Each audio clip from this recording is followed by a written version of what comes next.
Praise the Lord. Hallelujah. So this week is very important. We are going to celebrate Rosh Hashanah, the Feast of the Trumpets. Amen. There's a possibility that trumpet can blow also. We have to be ready. Amen. It may or may not according to our calculation, but God will come according to His calculations. Amen. We have to be ready all the time. Amen. Right. Let's start with a word of prayer. Loving Heavenly Father, we thank you for this beautiful Sunday morning. Thank you for your grace. Thank you for your mercy, Master. And Lord, as it is destined to God, this week we are going to celebrate Rosh Hashanah.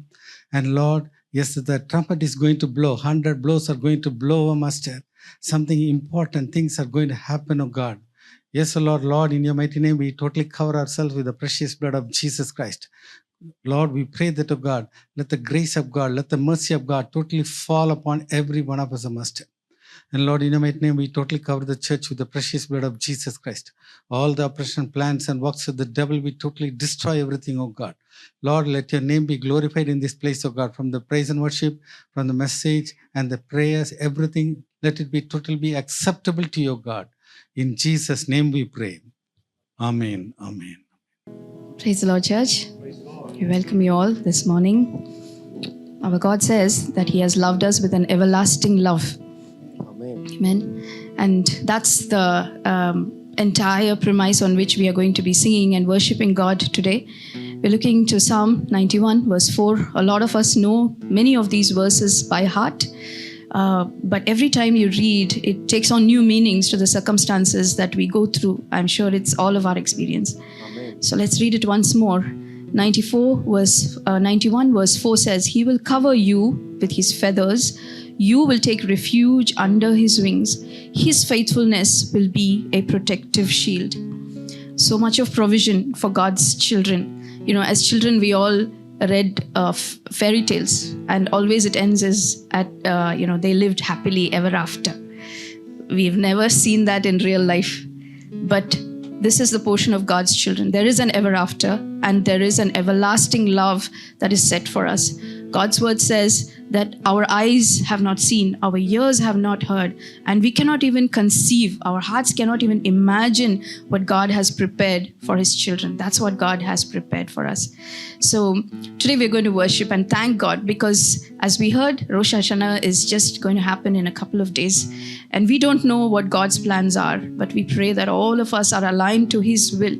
We just need to keep walking this path. He's with us, our Emmanuel. He never lets go. His faithfulness is our protective shield. Amen. Shall we all rise to worship? Tande deva, nan sarva neenayya, neeniddare nanage saaku. Tande deva, nan sarva neenayya, neeniddare nanage saaku. ನನ್ನ ಪ್ರಿಯನೇ, ನನ್ನ ಪ್ರಾಣವೇ, ನಿನ್ನನ್ನಾರಾಧಿಸುವೆ. ನನ್ನ ಜೀವವೇ, ನನ್ನ ಸ್ನೇಹವೇ, ನಿನ್ನನ್ನಾರಾಧಿಸುವೆ. ನನ್ನ ಪ್ರಿಯನೇ, ನನ್ನ ಪ್ರಾಣವೇ, ನಿನ್ನನ್ನಾರಾಧಿಸುವೆ. ನನ್ನ ಜೀವವೇ, ನನ್ನ ಸ್ನೇಹವೇ, ನಿನ್ನನ್ನಾರಾಧಿಸುವೆ. ತಂದೆ ದೇವಾ, ನನ್ ಸರ್ವ ನೀನಯ್ಯ, ನೀನಿದ್ರೆ ನನಗೆ ಸಾಕು.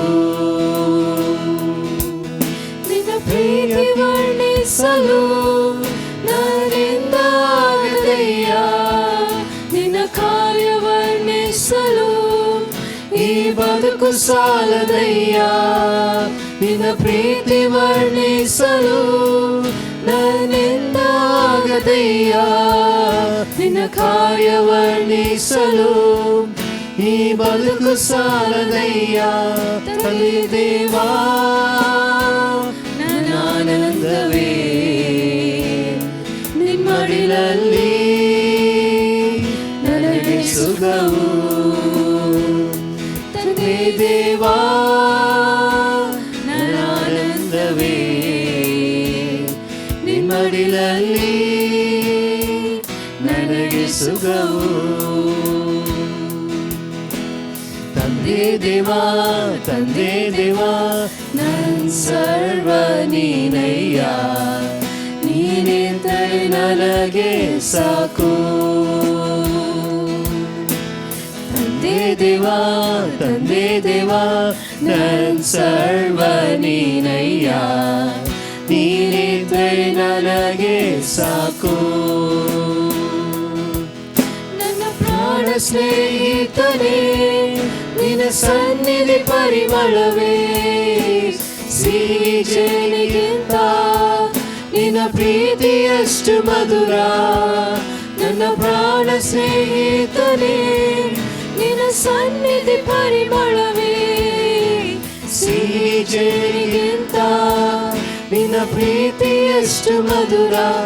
ತಂದೆ ದೇವಾ ನನ್ನ ಆನಂದವೇ, ನಿಮ್ಮಡಿಲಲ್ಲಿ ನನಗೆ ಸುಖವು. ತಂದೆ ದೇವಾ ನನ್ನ ಆನಂದವೇ, ನಿಮ್ಮಡಿಲಲ್ಲಿ ನನಗೆ ಸುಖವು. ತಂದೆ ದೇವಾ ತಂದೆ ದೇವಾ ನನ್ ಸರ್ವ ನೀನಯ್ಯ, ನೀನಿದ್ದರೆ ನನಗೆ ಸಾಕು.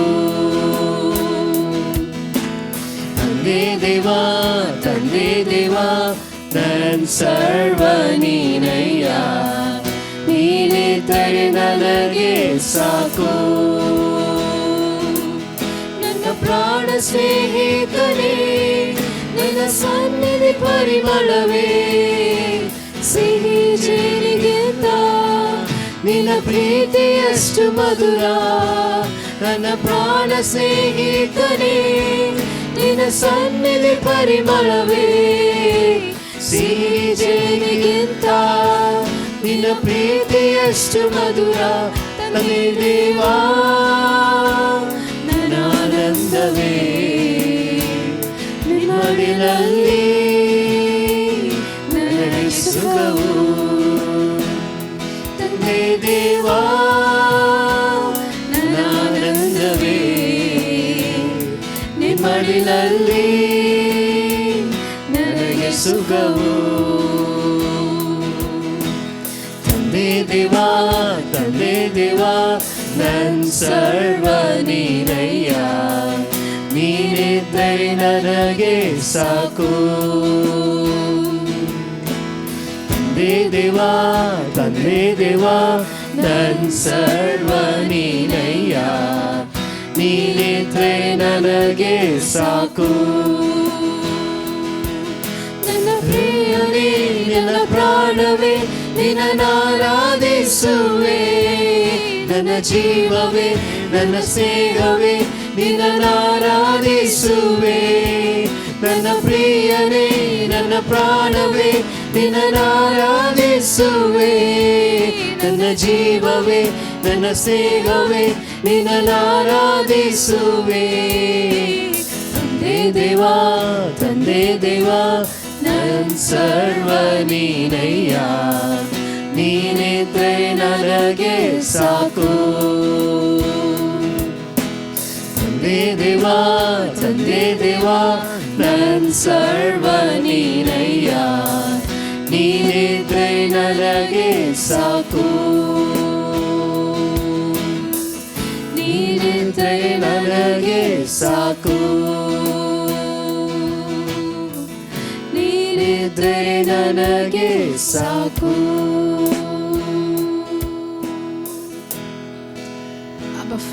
Abba Father, Lord God Almighty, Lord, what an honor, privilege, Lord, to call you our Abba Father, Lord God. Our Father, Lord God, you're the creator of all the earth, O Lord God. In love, you made us, Lord God. In love, you created us, O Lord God. In love, you gave Christ for us, Lord Jesus, for each one of us, O Lord God. What are we, O God? What are we, O God, that you would love us to such a great extent, Father. Lord, we bless you and thank you, Lord God, for every good thing, O Lord God, for all your faithfulness, Lord God, for every promise, O Lord God, in Christ Jesus, which is yes and amen, Lord God, towards us, O Lord God, in Christ Jesus. Thank you for your grace. Thank you for your mercy, your faithfulness. Every day it is new, Father. Lord, we worship you. We worship you, God. We worship you. Be blessed, O Lord God. We thank you, Lord, for Jesus. We thank you for your Holy Spirit in our life, O Lord God. Yes, O Lord. Thank you, Lord. We thank you. Thank you, Lord. Thank you. Thank you, Lord. Thank you. Thank you, Lord. ಸಂತೋಷ ಉಕ್ಕುತ್ತೆ ಸಂತೋಷ ಉಕ್ಕುತ್ತೆ ಸಂತೋಷ ಉಕ್ಕಿ ಉಕ್ಕುತ್ತೆ hallelujah ಯೇಸು ನನ್ನ ರಕ್ಷಕ ನನ್ನ ಪಾಪ ತೊಳೆದ ಸಂತೋಷ ಉಕ್ಕಿ ಉಕ್ಕುತ್ತೆ ಸಂತೋಷ ಉಕ್ಕುತ್ತೆ ಸಂತೋಷ ಉಕ್ಕುತ್ತೆ ಸಂತೋಷ ಉಕ್ಕಿ ಉಕ್ಕುತ್ತೆ hallelujah ಯೇಸು ನನ್ನ ರಕ್ಷಕ ನನ್ನ ಪಾಪ ತೊಳೆದ ಸಂತೋಷ ಉಕ್ಕಿ ಉಕ್ಕುತ್ತೆ ದಾರಿ ತಪ್ಪಿ ನಾ ನಡೆದೆ ಅದೇ ದಾರಿಯಲ್ಲಿ ನಾ ನಡೆದೆ ದಾರಿ ತಪ್ಪಿ ನಾ ನಡೆದೆ ಅದೇ ದಾರಿಯಲ್ಲಿ ನಾ ನಡೆದೆ ಆದರೆ ಯೇಸು ಕೈ ಬಿಡದೆ ತಾನೇ ಬಂದು ರಕ್ಷಿಸಿದ ಆದರೆ ಯೇಸು ಕೈ ಬಿಡದೆ ತಾನೇ ಬಂದು ರಕ್ಷಿಸಿದ ಇಂದ ಒಳ್ಳೆ ಯೇಸು ನನ್ನ ಸ್ವಂತನಾದನು ಇಂದ ಒಳ್ಳೆ ಯೇಸು ನನ್ನ ಸ್ವಂತನಾದನು ಸಂತೋಷ ಉಕ್ಕುತ್ತೆ ಸಂತೋಷ ಉಕ್ಕುತ್ತೆ ಸಂತೋಷ ಉಕ್ಕಿ ಉಕ್ಕುತ್ತೆ ಹಾಲೆಲೂಯ ಯೇಸು ನನ್ನ ರಕ್ಷಕ ನನ್ನ ಪಾಪ ತೊಳೆದ ಸಂತೋಷ ಉಕ್ಕಿ ಉಕ್ಕುತ್ತೆ ಪಾಪದಲ್ಲಿ ಇರುವವರು ಪಾತಾಳದಲ್ಲಿ ಅಲೆಯುವರು ಪಾಪದಲ್ಲಿ ಇರುವವರು ಪಾತಾಳದಲ್ಲಿ ಅಲೆಯುವರು ನಾನು ಪರಲೋಕದೋಳ್ ಹೊಸ ಹಾಡು ಹಾಡುವೆ ನಾನು ಪರಲೋಕದೋಳ್ ಹೊಸ ಹಾಡು ಹಾಡುವೆ ಕೊನೆಯವರೆಗೆ ಕಾಯು ನನ್ನ ಒಳ್ಳೆ ಯೇಸುವೆ ಕೊನೆಯವರೆಗೆ ಕಾಯು ನನ್ನ ಒಳ್ಳೆ ಯೇಸುವೆ ಸಂತೋಷ ಉಕ್ಕುತ್ತೆ ಸಂತೋಷ ಉಕ್ಕುತ್ತೆ ಸಂತೋಷ ಉಕ್ಕಿ ಉಕ್ಕುತ್ತೆ ಹಾಲೆಲೂಯ ಯೇಸು ನನ್ನ ರಕ್ಷಕ ನನ್ನ ಪಾಪ ತೊಳೆದ ಸಂತೋಷ ಉಕ್ಕಿ ಉಕ್ಕುತ್ತೆ ಪಾಪದಲ್ಲಿ ಇರುವವರು ಪಾತಾಳದಲ್ಲಿ ಅಲೆಯುವರು ಪಾಪದಲ್ಲಿ ಇರುವವರು ಪಾತಾಳದಲ್ಲಿ ಅಲೆಯುವರು ನಾನು ಪರಲೋಕದೋಳ್ ಹೊಸ ಹಾಡು ಹಾಡುವೆ ನಾನು ಪರಲೋಕದೋಳ್ ಹೊಸ ಹಾಡು ಹಾಡುವೆ ಕೊನೆಯವರೆಗೆ ಕಾಯು ನನ್ನ ಒಳ್ಳೆ ಯೇಸುವೆ ಕೊನೆಯವರೆಗೆ ಕಾಯು ನನ್ನ ಒಳ್ಳೆ ಯೇಸುವೆ ಸಂತೋಷ ಉಕ್ಕುತ್ತೆ ಸಂತೋಷ ಉಕ್ಕುತ್ತೆ ಸಂತೋಷ ಉಕ್ಕಿ ಉಕ್ಕುತ್ತೆ ಹಾಲೆಲೂಯ ಯೇಸು ನನ್ನ ರಕ್ಷಕ ನನ್ನ ಪಾಪ ತೊಳೆದ ಸಂತೋಷ ಉಕ್ಕಿ ಉಕ್ಕುತ್ತೆ ಸಂತೋಷ ಉಕ್ಕುತ್ತೆ ಸಂತೋಷ ಉಕ್ಕುತ್ತೆ ಸಂತೋಷ ಉಕ್ಕಿ ಉಕ್ಕುತ್ತೆ ಹಾಲೆಲೂಯ ಯೇಸು ನನ್ನ ರಕ್ಷಕ ನನ್ನ ಪಾಪ ತೊಳೆದ ಸಂತೋಷ ಉಕ್ಕಿ ಉಕ್ಕುತ್ತೆ ಸಂತೋಷ ಉಕ್ಕಿ ಉಕ್ಕುತ್ತೆ ಸಂತೋಷ ಉಕ್ಕಿ ಉಕ್ಕುತ್ತೆ Hallelujah, Lord God. Hallelujah, Lord God, for the joy that you put in our hearts, O Lord God. Even as we sing, O Lord God, Lord, we experience that overflowing joy in our life, O Lord God, in all our circumstances, Lord God. Your joy is our strength, O Lord God. Lord, we look not on our circumstances, Lord God, because this joy is our portion, O Lord God. The heavenly joy is our portion, O Lord God. Because in your presence, O Lord God, there is fullness of joy, O Lord God. And nothing can pluck us out of your hands, O Lord God. Thank you, Father. We lay down all our weights, O Lord God. Even the crowns, O Lord God. We lay it all down, O Lord God. For you alone are worthy, O Lord God. You alone are worthy. Thank you, Lord. We bless you, Lord. We give you glory and honor, Lord God. Even as we sing, we give you glory and honor, O Lord God. Be enthroned on the praises of your people, my Father. Thank you, Lord. Thank you, Lord. Thank you.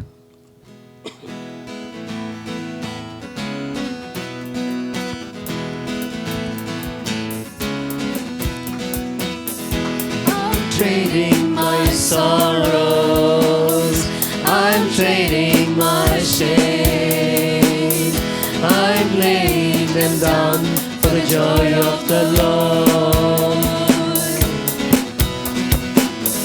I'm trading my sickness. I'm trading my pain. I'm laying them down for the joy of the Lord.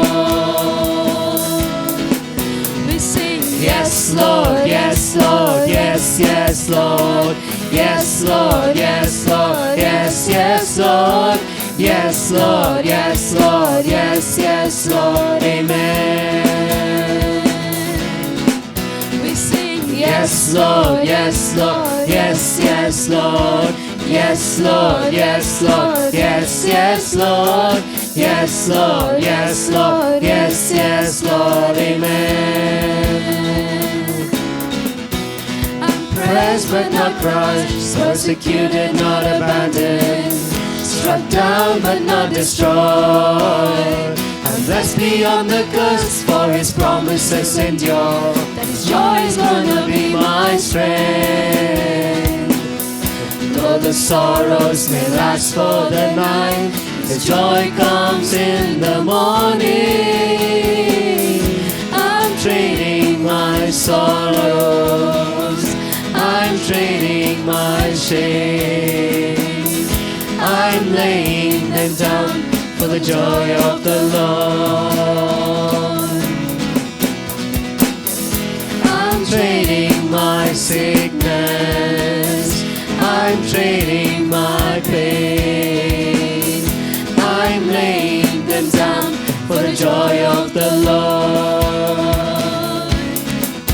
Sing, yes, Lord, yes, Lord, yes, yes, Lord. Yes, Lord, yes, Lord, yes, yes, Lord. Yes, Lord, yes, Lord, yes, yes, Lord. Amen. We sing, yes, Lord, yes, Lord, yes, yes, Lord.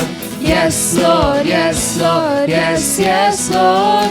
Yes, Lord, yes, Lord, yes, yes, Lord. Amen. I'm pressed but not crushed, persecuted, not abandoned, struck down but not destroyed. I'm blessed beyond the curse, for His promises endure. That His joy is gonna be my strength. Though the sorrows may last for the night, His joy comes in the morning. I'm trading my sorrows. I'm trading my shame. I'm laying them down for the joy of the Lord. I'm trading my sickness. I'm trading my pain. I'm laying them down for the joy of the Lord. We sing, yes, Lord, yes, Lord, yes, yes, Lord. Yes, Lord, yes, Lord, yes, yes, Lord. Yes, Lord, yes, Lord, yes, yes, Lord. Amen. Yes, Lord, yes, Lord, yes, yes, Lord. Yes, Lord, yes, Lord, yes, yes, Lord. Yes, Lord, yes, Lord, yes, yes, Lord. Amen. We sing, yes, Lord, yes, Lord, yes, yes, Lord. Yes, Lord, yes, Lord, yes, yes, Lord. Yes, Lord, yes, Lord, yes, yes, Lord. Amen.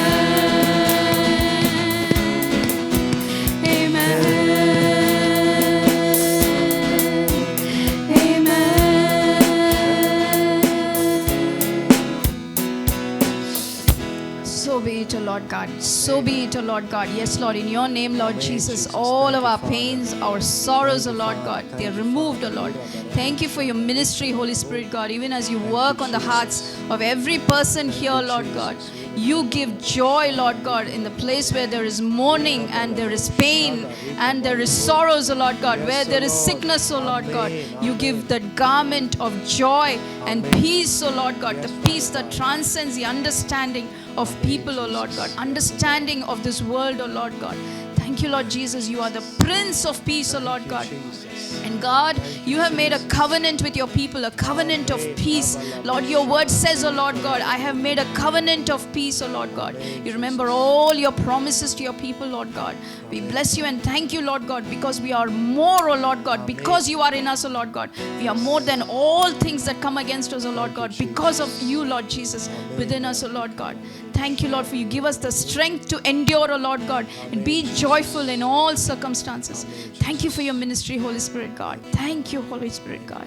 Thank you, Lord. Thank you, Lord. Thank you, Lord. Thank you, Jesus. Jesus.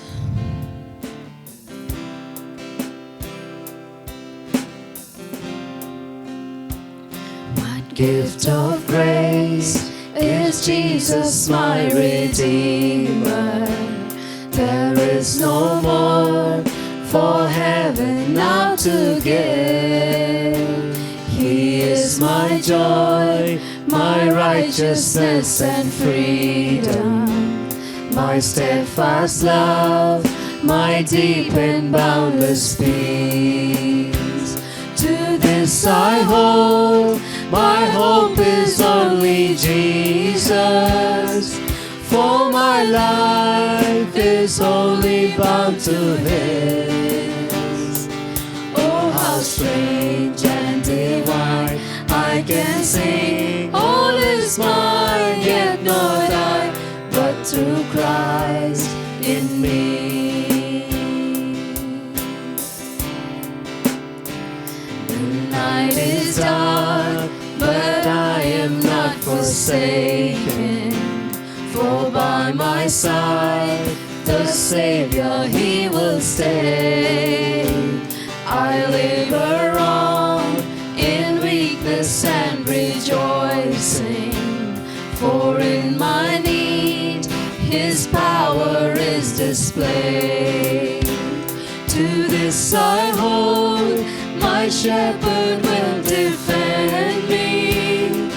Through the deepest valley He will lead. Oh, the night has been won, and I shall overcome, yet not I, but through Christ in me. No fate I dread, I know I am forgiven.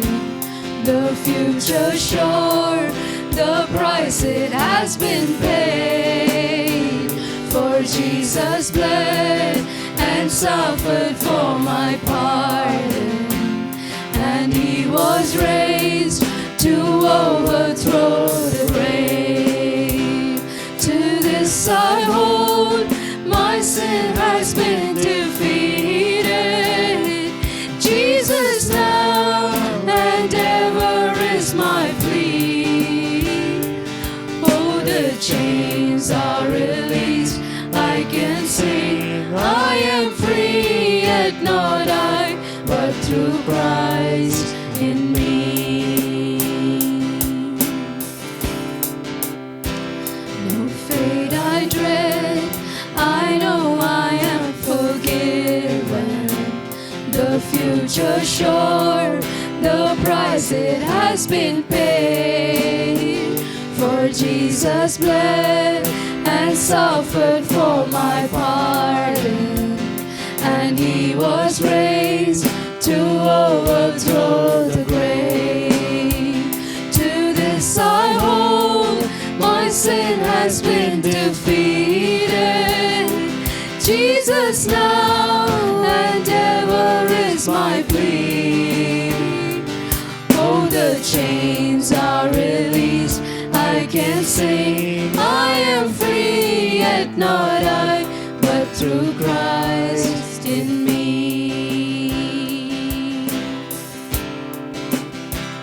With every breath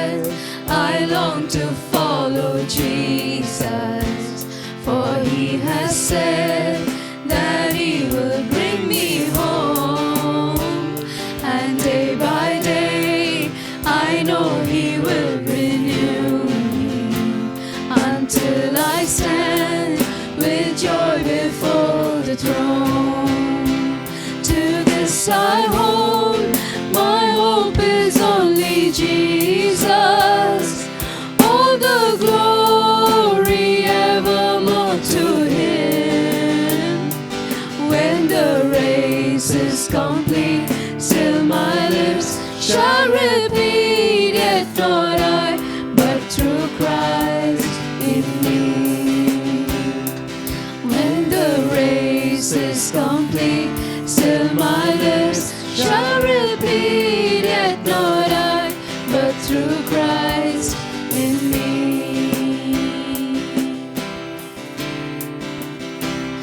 With every breath I long to follow Jesus, for He has said that He will bring me home, and day by day I know He will renew me, until I stand with joy before the throne.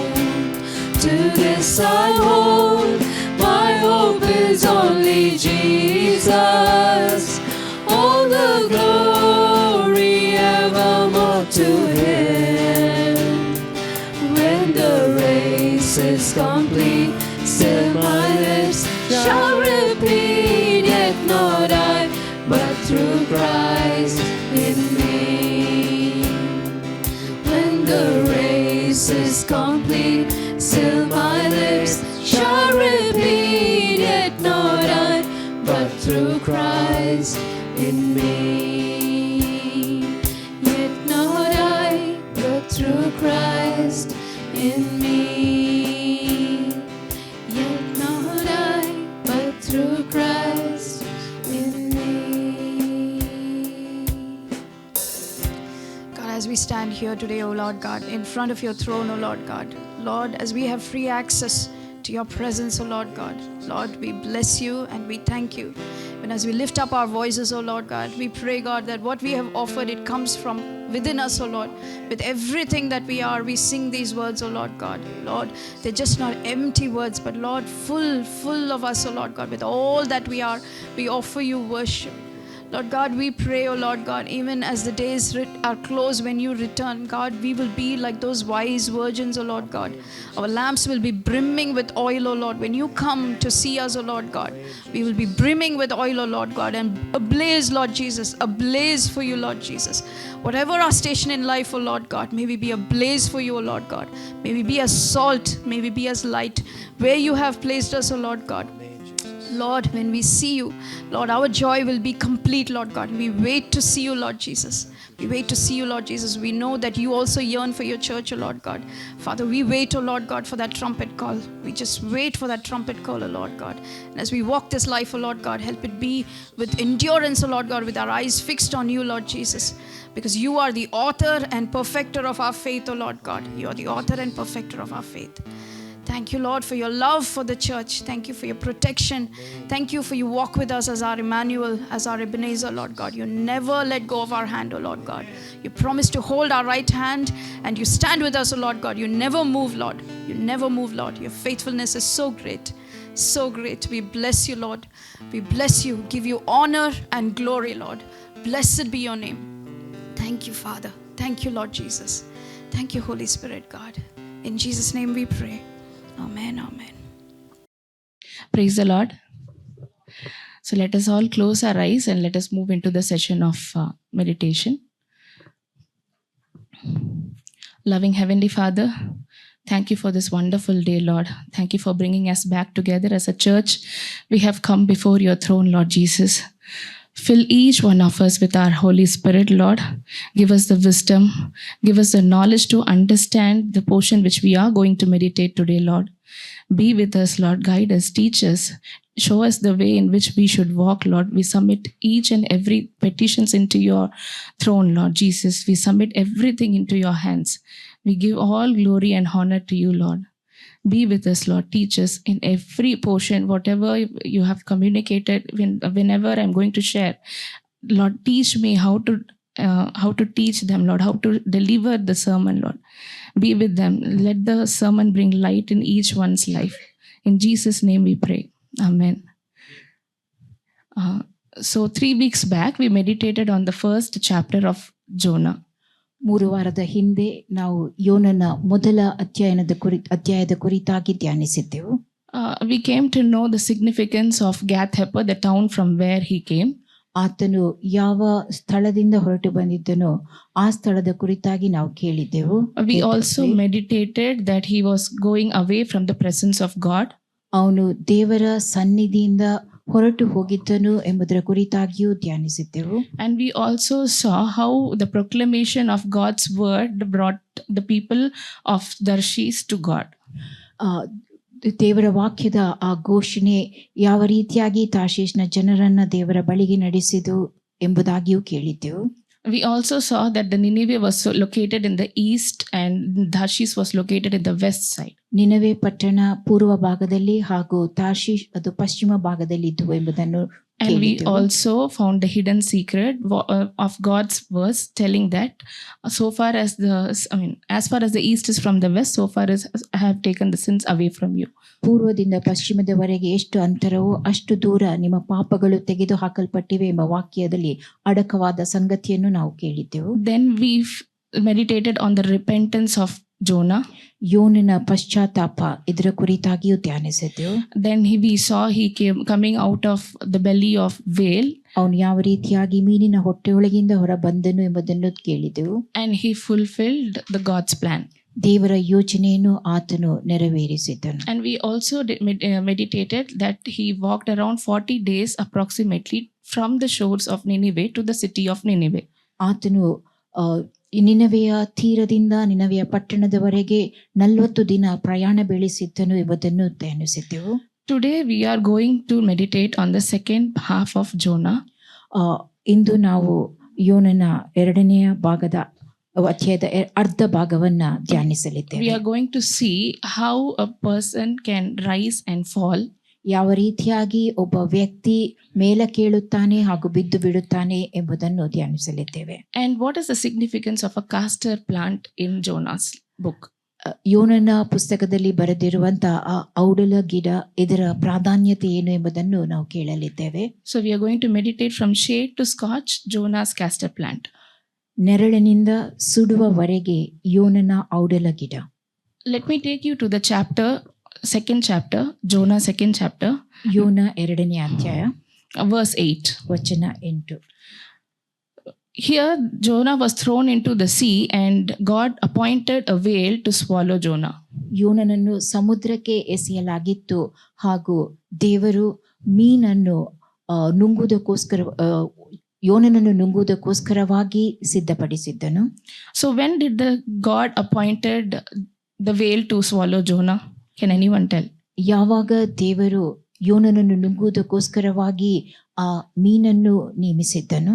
ಯಾರಾದರೂ ಹೇಳಬಹುದು? When you go through the scripture of go through the chapter 2 of Jonah, there it is written that the moment he realizes that he has committed and there is no way other than God, then only God repented. Then only God commanded the whale to swallow Jonah. ಯಾವಾಗ ಯೋನನು ಪಶ್ಚಾತ್ತಾಪಪಟ್ಟು ದೇವರಿಂದ ತಪ್ಪಿಸಿಕೊಳ್ಳಲು ಸಾಧ್ಯವೇ ಇಲ್ಲವೆಂಬುದಾಗಿ ಭಾವಿಸಿದ್ದನು ಆ ಸಮಯದಲ್ಲಿ ದೇವರು ಯೋನನನ್ನು ನುಂಗುವುದಕ್ಕೋಸ್ಕರವಾಗಿ ಮೀನನ್ನು ಸಿದ್ಧಪಡಿಸಿದನು. He says those who cling worthless idols turn away from God's love from them. ಯಾರು ಸುಳ್ಳು ವಿಗ್ರಹಗಳನ್ನು ಅವಲಂಬಿಸಿದರೋ ಅವರು ದೇವರ ಕರುಣಾನಿಧಿಯನ್ನು ತೊರೆದು ಬಿಡುವರು. And he says, but I shout with a grateful praise, will sacrifice to you, and what have vowed I will make good. I will say salvation comes from the Lord. ನಾನಾದರೂ ಸ್ತೋತ್ರ ಧ್ವನಿಯಿಂದ ನಿನಗೆ ಯಜ್ಞವನ್ನು ಅರ್ಪಿಸುವೆನು, ಮಾಡಿಕೊಂಡ ಹರಕೆಯನ್ನು ಸಲ್ಲಿಸುವೆನು, ರಕ್ಷಣೆಯು ಯೆಹೋವನಿಂದಲೇ ಉಂಟಾಗುವುದು. Now he says that he wanted to move out of the presence of God and he wanted to head it back to Tarshish. ಆತನು ದೇವರ ಸನ್ನಿಧಿಯಿಂದ ಹೊರಟು ಹೋಗಿ ತಾರ್ಷೀಷ್ನ ಕಡೆಗೆ ಹೋಗುವುದರಲ್ಲಿದ್ದನು. And we saw how he was deceived by the Satan. ಯಾವ ರೀತಿಯಾಗಿ ಆತನು ಸೈತಾನನಿಂದ ವಂಚನೆಗೊಳಗಾದನು ಎಂಬುದನ್ನು ನೋಡಿದ್ದೆವು. And when he all understood all about this, ಮತ್ತು ಈ ಎಲ್ಲಾ ಸಂಗತಿಗಳನ್ನು ನಾವು ತಿಳುಕೊಂಡೆವು. He is praying to God that he will cling, that those who cling worthless idols turn away from God's love. ಆತನು ದೇವರಿಗೆ ಪ್ರಾರ್ಥಿಸುವಂತಹದ್ದು ಸುಳ್ಳು ವಿಗ್ರಹಗಳನ್ನು ಅವಲಂಬಿಸಿದವರು ತಮ್ಮ ಕರುಣಾನಿಧಿಯನ್ನು ತೊರೆದು ಬಿಡುವರು. But he will shout with the grateful praise, ಆದರೆ ಆತನು ಸ್ತೋತ್ರ ಧ್ವನಿಯಿಂದ ದೇವರಿಗೆ ಯಜ್ಞವನ್ನು ಅರ್ಪಿಸುವ, provided he will offer all the sacrifices to ಮತ್ತು God, ದೇವರಿಗೆ ಮಾಡಿಕೊಂಡ ಎಲ್ಲಾ ಹರಕೆಗಳನ್ನು ಸಲ್ಲಿಸುವೆನೆಂಬುದಾಗಿ and he will ಹೇಳುವಂತ, fulfill the vows to God. ಮತ್ತು ದೇವರಿಗೆ ಮಾಡಿದ ಹರಕೆಗಳನ್ನು ಸಲ್ಲಿಸುವಂತಹದ್ದು ಸ್ತೋತ್ರ ಧ್ವನಿಯಿಂದ ದೇವರಿಗೆ ಯಜ್ಞವನ್ನು ಅರ್ಪಿಸುವಂತ. Now when he is telling this, God commanded the fish and it vomited onto the dry land. ಆತನು ಇದನ್ನು ಹೇಳಿದಾಗ ದೇವರು ಆ ಮೀನಿಗೆ ಆತನನ್ನು ಹೊರಕ್ಕೆ ದೊಬ್ಬುವಂತೆ ಆಜ್ಞಾಪಿಸಿದನು. So before vomiting Jonah into the land, Jonah tells that he will fulfill all the vows and he will offer sacrifices and he will shout with the song of praise. ಯೆಹೋವನು ಮೀನಿಗೆ ಯೋನನನ್ನು ಒಣನೆಲದಲ್ಲಿ ಕಾರಿ ಬಿಡಲು ಹೇಳುವುದಕ್ಕಿಂತ ಮುಂಚಿತವಾಗಿ ಯೋನನು ಬೇಡಿಕೊಂಡಿರುವಂತಹದ್ದು, ತಾನು ಸ್ತೋತ್ರ ಧ್ವನಿಯಿಂದ ದೇವರಿಗೆ ಯಜ್ಞವನ್ನು ಅರ್ಪಿಸುವೆನು, ಮಾಡಿಕೊಂಡ ಹರಕೆಯನ್ನು ಸಲ್ಲಿಸುವೆನೆಂಬುದಾಗಿ. Okay, now let us see the significance of the custard plant. ಆ ಔಡಲ ಗಿಡದ ಪ್ರಾಧಾನ್ಯತೆಯನ್ನು ನಾವೀಗ ನೋಡೋಣ. The biological name of the custard plant is Ricinus communis. ಆ ಔಡಲ ಗಿಡದ ಸಸ್ಯಶಾಸ್ತ್ರೀಯ ಹೆಸರು ರಿಸಿನಸ್ ಕಮ್ಯುನಿಸ್. It is also referred to as a palm of Christ or palm Christi. ಇದನ್ನ ಕ್ರಿಸ್ತನ ಅಂಗೈ ಅಥವಾ ಪಾಮ್ ಕ್ರಿಸ್ಟಿ ಎಂಬುದಾಗಿ We ಹೇಳುತ್ತದೆ. know that we all are engraved in the palms of our Lord. ನಾವು ಕ್ರಿಸ್ತನ ಅಂಗೈಯಲ್ಲಿ ಚಿತ್ರೀಕರಿಸಲ್ಪಟ್ಟವರಾಗಿದ್ದೇವೆ ಎಂಬುದು ನಮಗೆ ತಿಳಿದದೆ. And this special plant can grow up to 40 feet tall. ಈ ವಿಶೇಷವಾದ ಗಿಡ ಅದು 40 ಅಡಿಗಳಷ್ಟು ಎತ್ತರ ಬೆಳೆಯುತ್ತದೆ. Approximately 12 to 13 feet. ಸುಮಾರು 12ರಿಂದ 13 ಅಡಿಗಳಷ್ಟು. And it can fill the empty plot of land in no time. And that is why it is called as invasive plant. ಇದನ್ನು ಆಕ್ರಮಣಕಾರಿ ಸಸಿ ಎಂಬುದಾಗಿಯೂ ಹೇಳುತ್ತದೆ. ಅದು ಏನು ಸ್ಥಳ ಭೂಮಿಯ ಎಲ್ಲ ಭಾಗದಲ್ಲಿ ಹಬ್ಬಿಕೊಳ್ಳುವಂತಹದ್ದು, ಖಾಲಿ ಜಾಗದಲ್ಲಿ ಹಬ್ಬಿಕೊಳ್ಳುವಂತಹದ್ದು. And the speciality of this plant is that there is an oil which can be extracted from this castor plant, which is called as castor oil. ಈ ಔಡಲ ಸಸಿಯಿಂದ ಎಣ್ಣೆಯನ್ನ ತೆಗೆಯಲಾಗುತ್ತದೆ, ಅದನ್ನು ಹರಳೆಣ್ಣೆ ಎಂಬುದಾಗಿ ಹೇಳುತ್ತಾರೆ. Which can treat cuts, wounds and other diseases.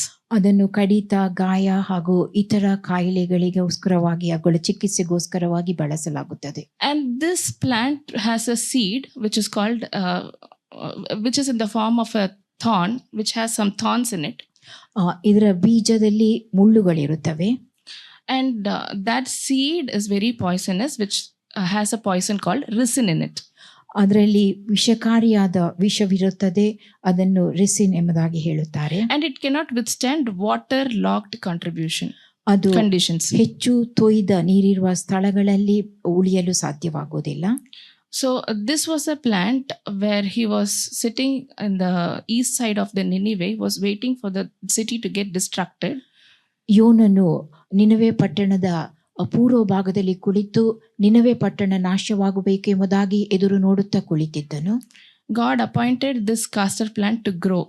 ಈ ಔಡಲ ಗಿಡ ಅಲ್ಲಿ ಬೆಳೆಯುವಂತೆ ದೇವರು ಮಾಡಿದನು. Okay, now that we know the significance of this castor plant, ಈ ಔಡಲ ಗಿಡದ ಪ್ರಾಧಾನ್ಯತೆಯನ್ನು ನಾವೀಗ ತಿಳಿದಿದ್ದೇವೆ. and this is also called as a highly potent poison which is called ricin. ಇದರಲ್ಲಿ ಬಹಳಷ್ಟು ಶಕ್ತಿಯುತವಾದ ವಿಷವಿರುವಂತಹದ್ದು, ಅದನ್ನು ರೆಸಿನ್ ಎಂಬುದಾಗಿ ಹೇಳುತ್ತಾರೆ. So God commanded the castor plant to grow in a day and destroyed it within few hours. ದೇವರು ಒಂದು ದಿನದೊಳಗಾಗಿಯೇ ಈ ಔಡಲ ಗಿಡ ಅಲ್ಲಿ ಬೆಳೆಯುವಂತೆ ಮಾಡಿದನು ಮತ್ತು ಕೆಲವು ತಾಸುಗಳಲ್ಲೇ ಅದು ಒಣಗಿ ಹೋಗುವಂತೆಯೂ ಮಾಡಿದನು. The hidden reason behind the castor plant is that it is depicting the life of Jonah. ಈ ಔಡಲ ಸಸಿ ಗಿಡ ಇದು ಯೋನನ ಜೀವಿತವನ್ನ ಚಿತ್ರೀಕರಿಸುತ್ತದೆ. Because he had resentment and embarrassment in his heart. ಆತನ ಹೃದಯದಲ್ಲಿ ಅಸಮಾಧಾನ ಹಾಗೂ ಮುಜುಗರ ಇದ್ದಿರುವಂತಹದ್ದು. God commanded him to go and deliver the people of Nineveh. He did. ದೇವರು ಆತನಿಗೆ ಆಜ್ಞಾಪಿಸಿ ನಿನವೆಯ ಜನರನ್ನ ಬಿಡುಗಡೆಗೊಳಿಸಬೇಕೆಂಬುದಾಗಿ ತಿಳಿಸಿದ್ದುದು. But deep down inside the heart, he was not able to withstand the shame which he is going to face. ಆದರೆ ಆತನ ಹೃದಯದಲ್ಲಿ ಒಳಗಾಗುವಂತ ಅವಮಾನವನ್ನು ಆತನ ಎದುರಿಸಲು ಸಿದ್ಧನಾಗಿರದೇ ಇರುವಂತ. Also he had a resentment in his heart. ಆತನ ಹೃದಯದಲ್ಲಿ ಅಸಮಾಧಾನವಿದ್ದಿರುವಂತಹದ್ದು. And as we read the chapters of 2 Kings chapter 14 and 15, ಎರಡನೇ ಅರಸು 14 ಹಾಗೂ 15ನೇ ಅಧ್ಯಾಯವನ್ನು ನಾವು ನೋಡುವಾಗ, during the period of Jeroboam king 2, ಅರಸನಾದ ಜೆರೊಬಾಮನ ಸಮಯದಲ್ಲಿ whatever he told, it fulfilled. ಆತನು ಏನು ಹೇಳಿದ್ದನೋ ಅವೆಲ್ಲವೂ ನೆರವೇರಿತ್ತು. Similarly, he was told to go and deliver the people of Nineveh, telling that the God's wrath has come upon them. ನಿನವೆಯ ಪಟ್ಟಣದ ಜನರ ಮೇಲೆ ದೇವರ ಕ್ರೋಧ ಉಂಟಾಗಿರುತ್ತದೆ, ನೀನು ಹೋಗಿ ಅವರನ್ನು ಬಿಡುಗಡೆ ಮಾಡು ಎಂಬುದಾಗಿ ಆತನಿಗೆ ತಿಳಿಸಲಾಗಿತ್ತು. But what happened there was the people started to repent. ಅಲ್ಲಿ ಜನರು ಪಶ್ಚಾತ್ತಾಪ ಪಡಲಾರಂಭಿಸಿದರು. And when they started to repent, he eventually knew that the people will be delivered by God. ಅವರು ಪಶ್ಚಾತ್ತಾಪ ಪಟ್ಟುಕೊಳ್ಳುವಂತ ವೇಳೆಯಲ್ಲಿ ಆತನಿಗೆ ತಿಳಿದಿತ್ತು ಜನರು ಬಿಡುಗಡೆ ಹೊಂದುವರು, ದೇವರಿಂದ ಬಿಡುಗಡೆ ಹೊಂದುವರು ಎಂಬುದಾಗಿ. Again, the 40 days were given for them for repentance. ಪಶ್ಚಾತ್ತಾಪ ಪಟ್ಟುಕೊಳ್ಳುವುದಕ್ಕೋಸ್ಕರವಾಗಿ ಅವರಿಗೆ 40 ದಿನಗಳು ಕೊಡಲ್ಪಟ್ಟಿದ್ದವು. All the people, including the cattle and all the animals, they all sat on the sackcloth. ದನ ಕರುಗಳು ಎಲ್ಲಾ ಜಾನುವಾರುಗಳು ಗೋಣಿತಟ್ಟನ ಮೇಲೆ ಕುಳಿತಿದ್ದು. And they repented. ಅವೆಲ್ಲವೂ ಪಶ್ಚಾತ್ತಾಪ ಪಟ್ಟದ್ದು. And their repentance hit the throne of heaven gates. ಆ ಪಶ್ಚಾತ್ತಾಪ ಪರಲೋಕದ ಸಿಂಹಾಸನದ ದ್ವಾರವನ್ನ ತಲುಪಿತ್ತು. But here he could not digest. ಆದರೆ ಅದನ್ನು ಅರಗಿಸಿಕೊಳ್ಳಲು ಆತನಿಗೆ He ಸಾಧ್ಯವಾಗಿಲ್ಲ. wanted them to get destroyed. ಅವರು ನಾಶವಾಗಿ ಹೋಗಬೇಕೆಂಬುದು ಆತನ ಇಚ್ಛೆಯಾಗಿತ್ತು. So generally a plant generates from a seed. ಸಾಮಾನ್ಯವಾಗಿ ಒಂದು ಸಸಿ ಅದು ಬೀಜದಿಂದ ಹುಟ್ಟಿಕೊಳ್ಳುತ್ತದೆ. Here the castor plant had both the significance, both characteristics of healing. ಇಲ್ಲಿ ಔಡಲ ಸಸಿಗೆ ಇರುವಂತಹ ಶಕ್ತಿ, ಅದು ಸ್ವಸ್ಥತೆಯನ್ನು ಉಂಟು ಮಾಡುವಂತಹ ಶಕ್ತಿಯು And it has ಇದ್ದಿರುವಂತಹದ್ದು a powerful nature of poison. ಮತ್ತು ಅದು ಶಕ್ತಿಯುತವಾದ ವಿಷಕಾರಿ ವಿಷದಿಂದಲೂ ತುಂಬಿರುವಂತಹದ್ದು. God has created ದೇವರು ಸೃಷ್ಟಿಸಿರುವಂತಹದ್ದು a free will for us. ನಮಗೆ ಸ್ವಂತ ಸ್ವ ಇಚ್ಛೆಯನ್ನು ಕೊಟ್ಟಿರುವಂತಹದ್ದು. He never compels us, ನಮ್ಮನ್ನು ಯಾವುದಕ್ಕೂ ಆತನು ಒತ್ತಾಯ ಪಡಿಸುವುದಿಲ್ಲ. but he gives the good and the bad. ಆದ್ರೆ ಕೆಟ್ಟದನ್ನು ಒಳ್ಳೆಯದನ್ನು ಆತನಿಟ್ಟಿರುವಂತಹದ್ದು. The choice is ours, ಆಯ್ಕೆ ನಮ್ಮದಾಗಿರುತ್ತದೆ. but the wisdom comes from the God. ಆದ್ರೆ ಜ್ಞಾನವು ನಮಗೆ ದೇವರಿಂದ ಒದಗುವಂತಹದ್ದು. It is in our hands whether to go in the right direction or in the wrong direction. ತಪ್ಪಾದ ದಿಕ್ಕಿನಲ್ಲಿ ಹೋಗುವುದು, ಸರಿಯಾದ ದಿಕ್ಕಿನಲ್ಲಿ ಹೋಗುವುದು, ಅದನ್ನು ಮಾಡುವ ನಿರ್ಧಾರ ನಮಗೆ ಬಿಟ್ಟದೆ. In the in the belly of whale, he prayed that he will shout with joy. ಆತನು ಮೀನಿನ ಹೊಟ್ಟೆಯೊಳಗಿರುವಾಗ ದೇವರಿಗೆ ಸ್ತೋತ್ರ ಧ್ವನಿಯನ್ನು ಅಜ್ಞವನ್ನು ಅರ್ಪಿಸುವೆನು ಎಂಬುದಾಗಿ ಹೇಳಿದ್ದನು. But once he fulfilled God's will, what was happening there? He neither offered his sacrifice, neither he shouted with joy. ದೇವರ ಚಿತ್ತವನ್ನು ನೆರವೇರಿಸಿದ ಬಳಿಕ ಆತನೆಂದು ದೇವರಿಗೆ ಸ್ತೋತ್ರ ಧ್ವನಿಯಿಂದ ಯಜ್ಞವನ್ನು ಅರ್ಪಿಸಲಿಲ್ಲ. All he had was bitterness in his heart. ಆತನ ಹೃದಯದಲ್ಲಿದ್ದುದು ಕೇವಲ ಅಸಮಾಧಾನ. So he was very proud about himself. ಆತನು ತನ್ನ ಕುರಿತಾಗಿ ಬಹು ಹೆಮ್ಮೆ ಪಟ್ಟುಕೊಂಡ ವ್ಯಕ್ತಿಯಾಗಿದ್ದನು. So the Bible says in Ecclesiastes 11 verse 6. ಪ್ರಸಂಗಿ 11:6 ಸತ್ಯವೇದವು ಹೇಳುವಂತಹದ್ದು, Keep planting seeds, you never know what may take root. ಸಸಿಯನ್ನು ನೆಡುತ್ತಾ ಇರು, ಯಾವಾಗ ಅದು ಬೇರು ಅದರಲ್ಲಿ ಬೇರು ಬೆಳೆಯುತ್ತದೋ ನಿನಗೆ ಗೊತ್ತಾಗುವುದಿಲ್ಲ. He was a person with grievance and brooding over his own venomous thoughts. ಆತನು ಅತೃಪ್ತಿಯುಳ್ಳಂತ ವ್ಯಕ್ತಿಯಾಗಿದ್ದನು ಮತ್ತು ತನ್ನದೇ ಆದ ವಿಷಕಾರಿಯಾದ ಆಲೋಚನೆಗಳ ಕುರಿತಾಗಿ ಯೋಚಿಸುತ್ತಾ ಇದ್ದವನಾಗುತ್ತಿದ್ದನು. And the harvest that you reap reveals the seeds you planted. ನೀವು ಕೊಯ್ಯುವಂತ ಆ ಸುಗ್ಗಿ ಯಾವ ಬೀಜವನ್ನು ನೀವು ಬಿತ್ತುತ್ತೀರೋ ಅದರ ಮೇಲೆ ಅವಲಂಬಿತವಾಗಿರುತ್ತದೆ. So the shade under the castor plant depicts the characteristics of both poisonous and healing. ಆ ಔಡಲ ಸಸಿಯ ಬೀಜ ಅದರಲ್ಲಿ ವಿಷಕಾರಿಯಾದ ವಿಷವಿರುವಂತಹದ್ದು, ಸ್ವಸ್ಥತೆಯನ್ನು ಉಂಟು ಮಾಡುವಂತ ಆ ಶಕ್ತಿಯು ಇದ್ದಿರುವಂತಹದ್ದು. Instead of choosing healing, he was poisonous. ಆ ಸ್ವಸ್ಥತೆಯನ್ನು ಆಯ್ಕೆ ಮಾಡುವುದಕ್ಕೆ ಬದಲಾಗಿ ಆತನು ವಿಷವನ್ನ ಆಯ್ಕೆ ಮಾಡಿಕೊಂಡಿರುವಂತಹದ್ದು. Now one more thing we have to note here, he chose the east side of the city. ಆತನು ಆರಿಸಿಕೊಂಡ ಸ್ಥಳ ಆ ಪಟ್ಟಣದ ಪೂರ್ವ ಭಾಗವಾಗಿತ್ತು. So he was sitting in the east side of the city, as we know that the east side is very much near to God's presence. ಪೂರ್ವ ಭಾಗ ಅದು ದೇವರ ಪ್ರಸನ್ನತೆಗೆ ಸಮೀಪವಾಗಿದ್ದಂತ ಸ್ಥಳವಾಗಿತ್ತು.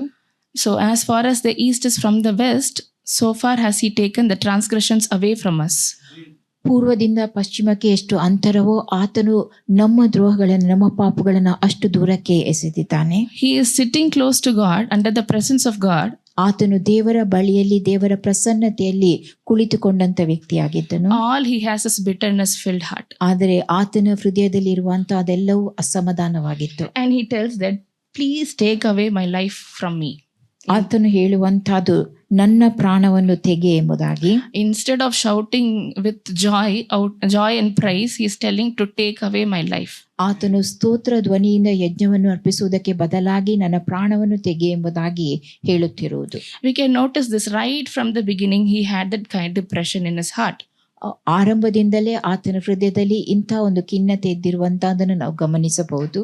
He was always irritated. ಆತನು ಯಾವಾಗಲೂ ಒಂದು ಕೆರಳಿಸಲ್ಪಟ್ಟಂತ ವ್ಯಕ್ತಿಯಾಗಿರುವಂತಹ. And he always told that, take away the life from me. ಯಾವಾಗಲೂ ಹೇಳುವಂತಹದ್ದು ನನ್ನ ಪ್ರಾಣವನ್ನ ತೆಗೆ ಎಂಬುದಾಗಿ. This depicts that he was not completely healed.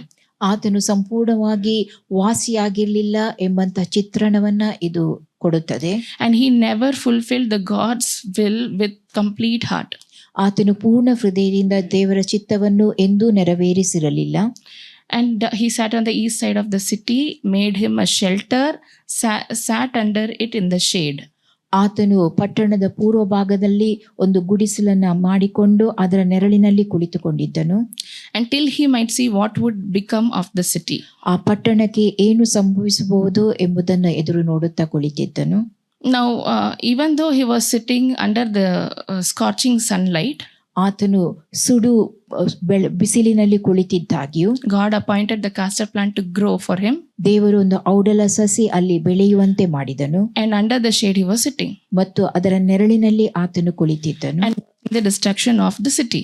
ಮತ್ತು ಆ ಪಟ್ಟಣ ನಾಶವಾಗುವುದನ್ನು ಎದುರು ನೋಡುತ್ತಾ ಕುಳಿತಿದ್ದನು. I want to come across a similar incident which happened in the Old Testament. ಹಳೆ ಒಡಂಬಡಿಕೆಯಲ್ಲಿ ನಡೆದಂತ ಇಂಥದೇ ಒಂದು ಸನ್ನಿವೇಶದ ಕುರಿತಾಗಿ ನಾನು ತಿಳಿಸಲು ಬಯಸುತ್ತೇನೆ. The life of Abraham. ಅಬ್ರಹಾಮನ ಜೀವಿತ.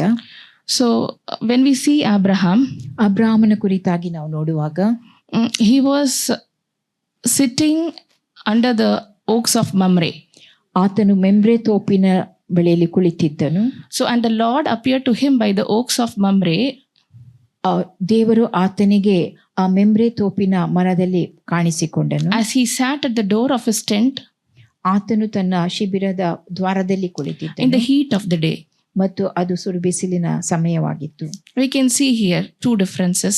ಇಲ್ಲಿ ಎರಡು ವ್ಯತ್ಯಾಸಗಳನ್ನ ನಾವು ನೋಡಬಹುದು. Jonah was sitting under the castor plant. ಯೋನನು ಔಡಲ ಸಸಿಯ ಕೆಳಗೆ ಕುಳಿತಿರುವಂತಹದ್ದು. Here Abraham was sitting in the oaks of Mamre. ಇಲ್ಲಿ ಅಬ್ರಹಾಮನು ಮಮ್ರೆ ತೋಪಿನ ಮರ ವೃಕ್ಷದ ಅಡಿಯಲ್ಲಿ ಕುಳಿತಿರುವಂತಹದ್ದು. And therein Lord appeared to him. ಅಲ್ಲಿ ದೇವರು ಆತನಿಗೆ ಕಾಣಿಸಿಕೊಳ್ಳುವಂತಹದ್ದು.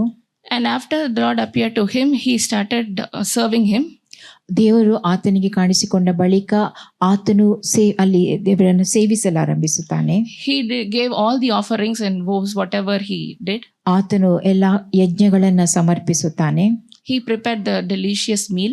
ಉತ್ತಮವಾದ ಆಹಾರವನ್ನು ಸಿದ್ಧಪಡಿಸುತ್ತಾನೆ. And then they all left. ಮತ್ತು ಅಲ್ಲಿಂದ ಹೊರಟು ಹೋಗುತ್ತಾರೆ. On the way,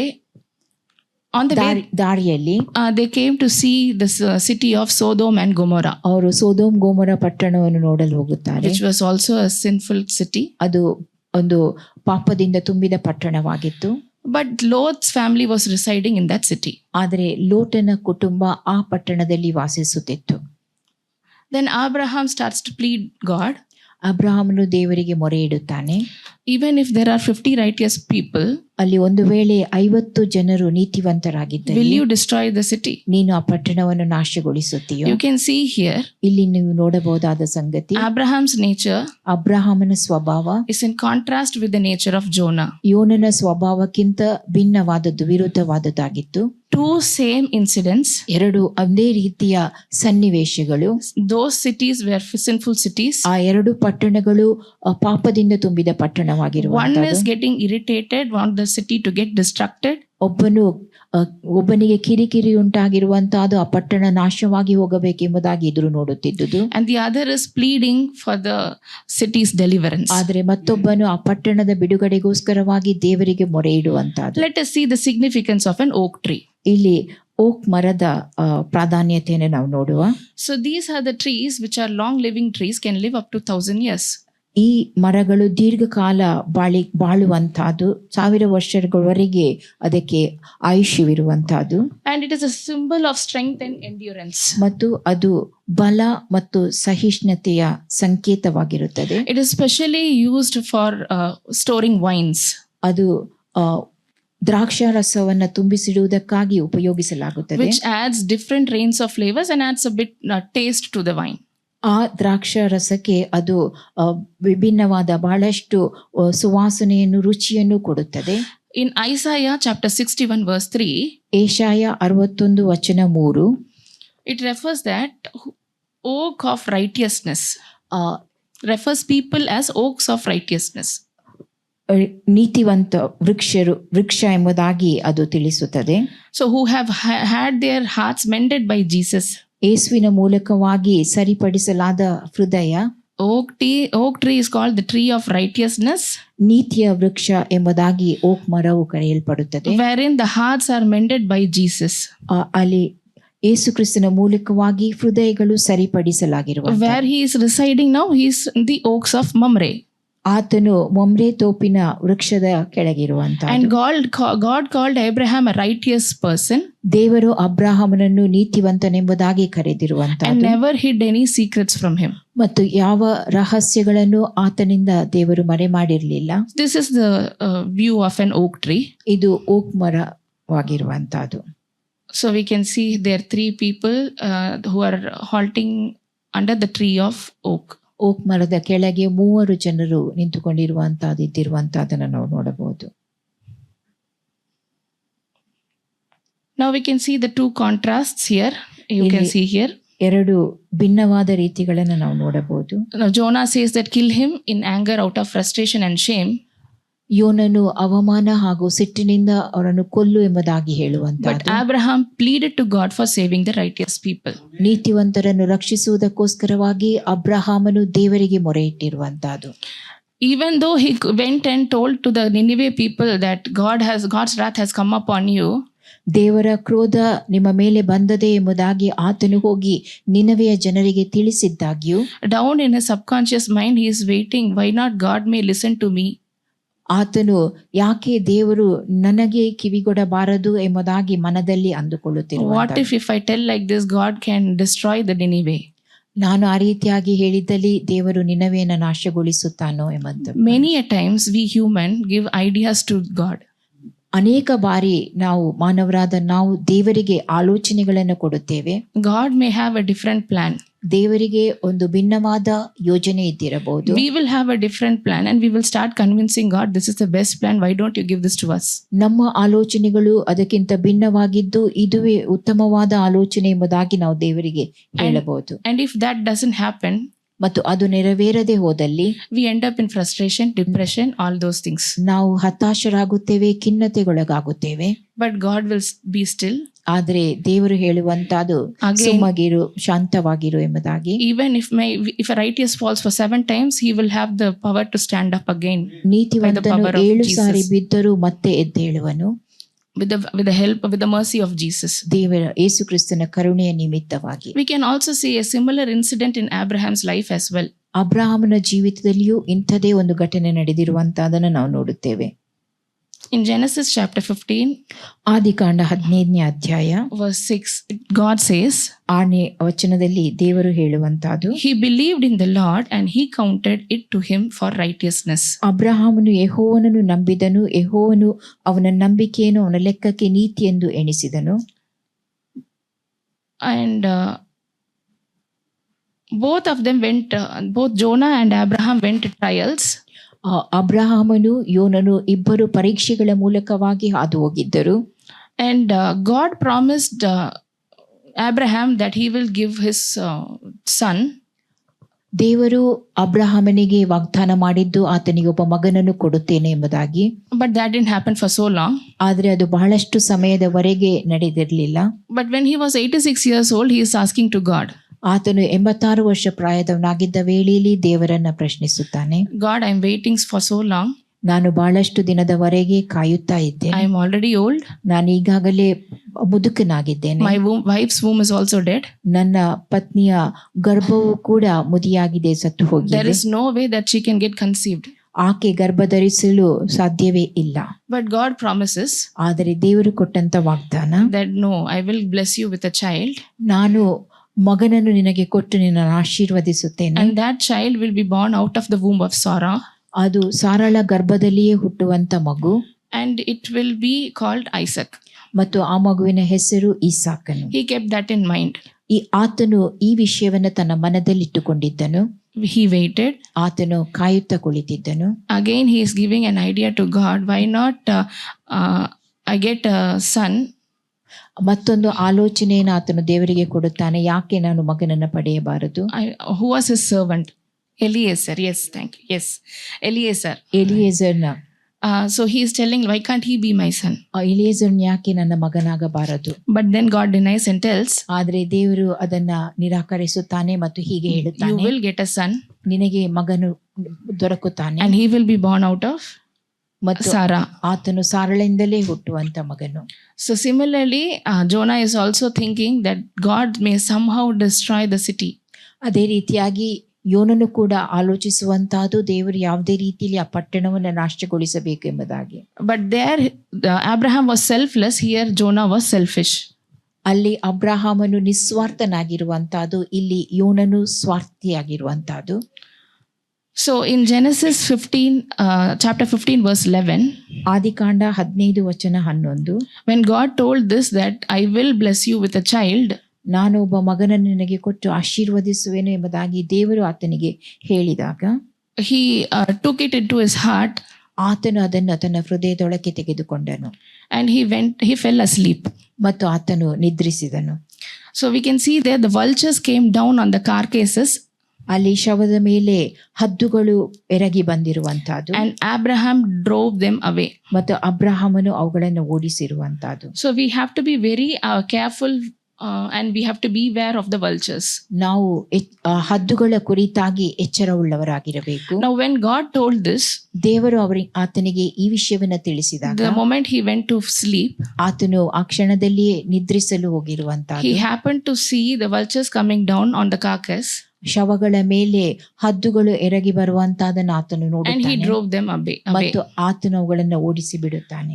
So this is something depicting the spiritual realm, ಇದು ಒಂದು ಆತ್ಮಿಕ ವಲಯದ ಚಿತ್ರಣವನ್ನು ನೀಡುತ್ತದೆ, where God wanted to make a covenant, ದೇವರು ಒಂದು ಒಡಂಬಡಿಕೆಯನ್ನು ಆತನೊಂದಿಗೆ ಮಾಡಲು ಬಯಸಿರುವಂತಹದ್ದು. and when he keeps to reveal the secrets to the dear ones, ಆತನು ತನ್ನ ಪ್ರಿಯರಿಗೆ ತನ್ನ ರಹಸ್ಯಗಳನ್ನು ಪ್ರಕಟಪಡಿಸುವಾಗ, the Satan somehow tries to come and deceive them.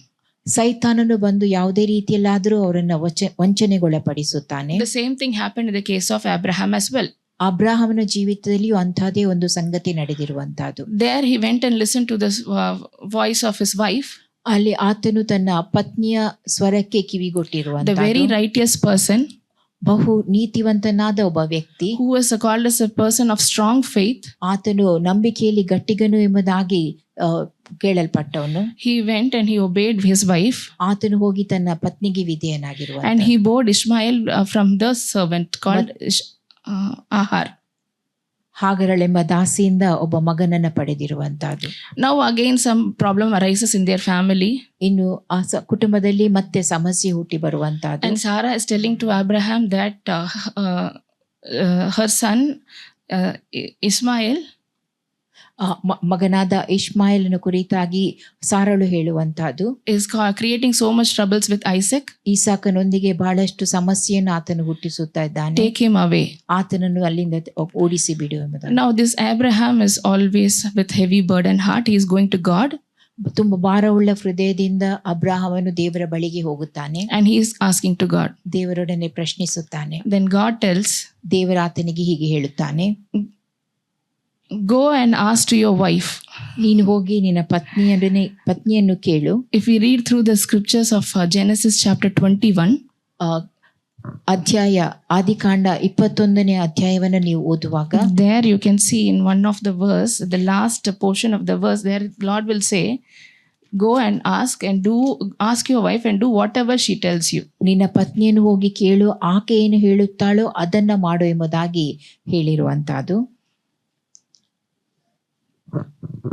So sometimes we give idea and we end up taking the wrong decision and we face the consequences. ನಾವು ಕೆಲವೊಂದು ಆಲೋಚನೆಗಳನ್ನು ಕೊಟ್ಟು ಅವುಗಳನ್ನ ಮಾಡಿ ಅವುಗಳ ತಪ್ಪಾದಂತ ಪರಿಣಾಮವನ್ನು ನಾವು ಎದುರಿಸಬೇಕಾಗುತ್ತದೆ. Similar incident, another person listened to the word of his wife. ಮತ್ತೊಂದು ಘಟನೆ, ಒಬ್ಬ ವ್ಯಕ್ತಿ ತನ್ನ ಪತ್ನಿಯ ಮಾತಿಗೆ ಕಿವಿಗೊಟ್ಟದ್ದು. Let me take you to the Garden of Eden.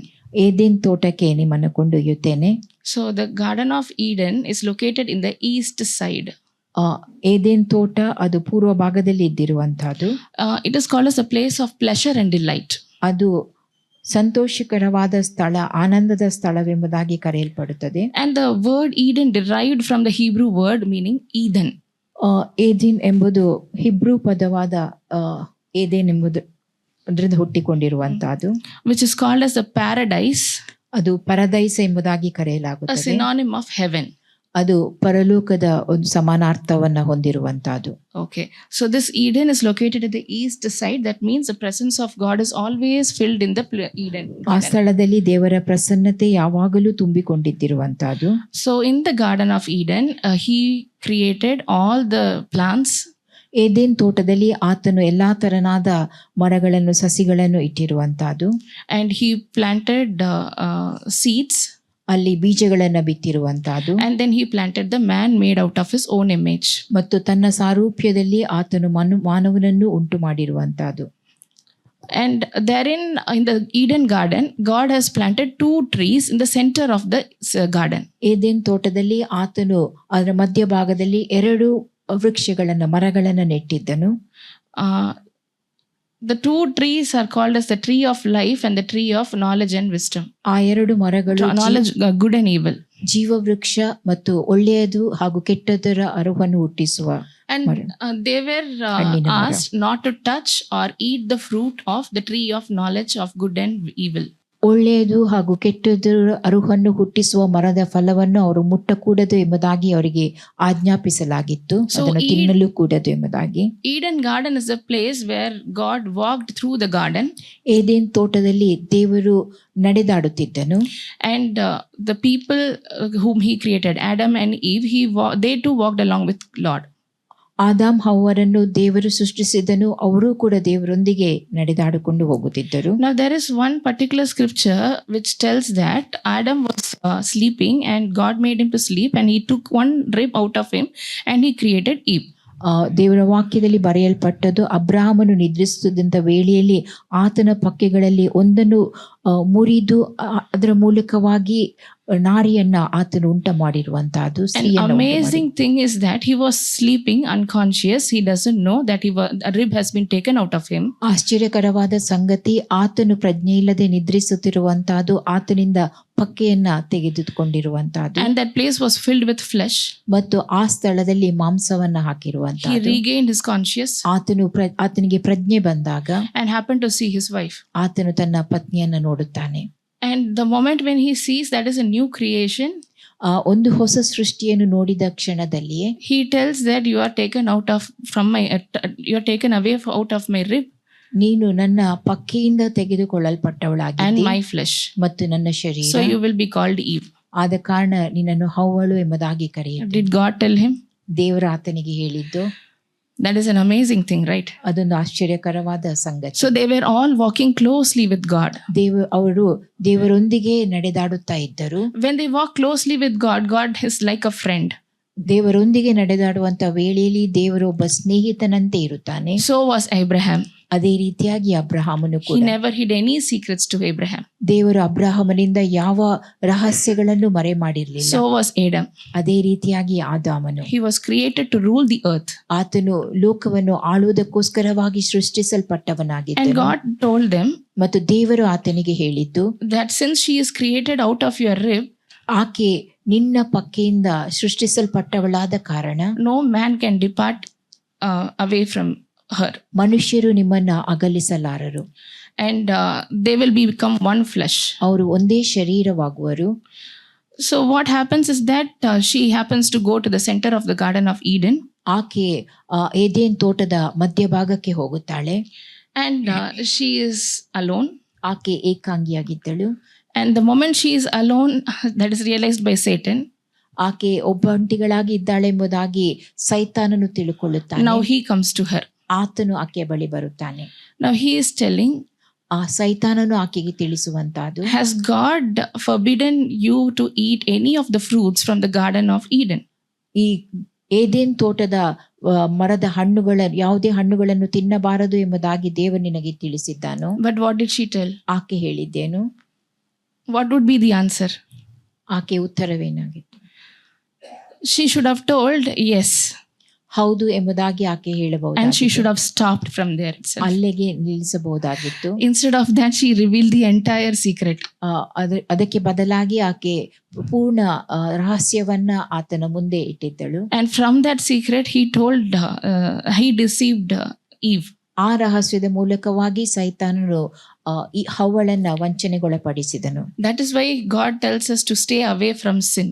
ಆ ಕಾರಣದಿಂದಾಗಿ ದೇವರು ನಮಗೆ ಹೇಳುವಂತಹದ್ದು ಪಾಪದಿಂದ ದೂರವಾಗಿರಿ ಎಂಬುದಾಗಿ. Now, if we read deeply, the Bible says God commanded not to eat the fruit of knowledge.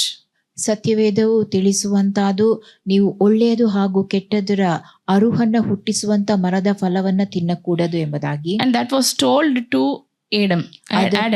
ಅದನ್ನು ಆದಾಮನಿಗೆ ದೇವರು ತಿಳಿಸಿದ್ದಾಗಿತ್ತು. That was not instructed to Eve. ಅದು ಹವ್ವಳಿಗೆ ತಿಳಿಸಲ್ಪಟ್ಟಿರಲಿಲ್ಲ. Now Adam instructed to Eve.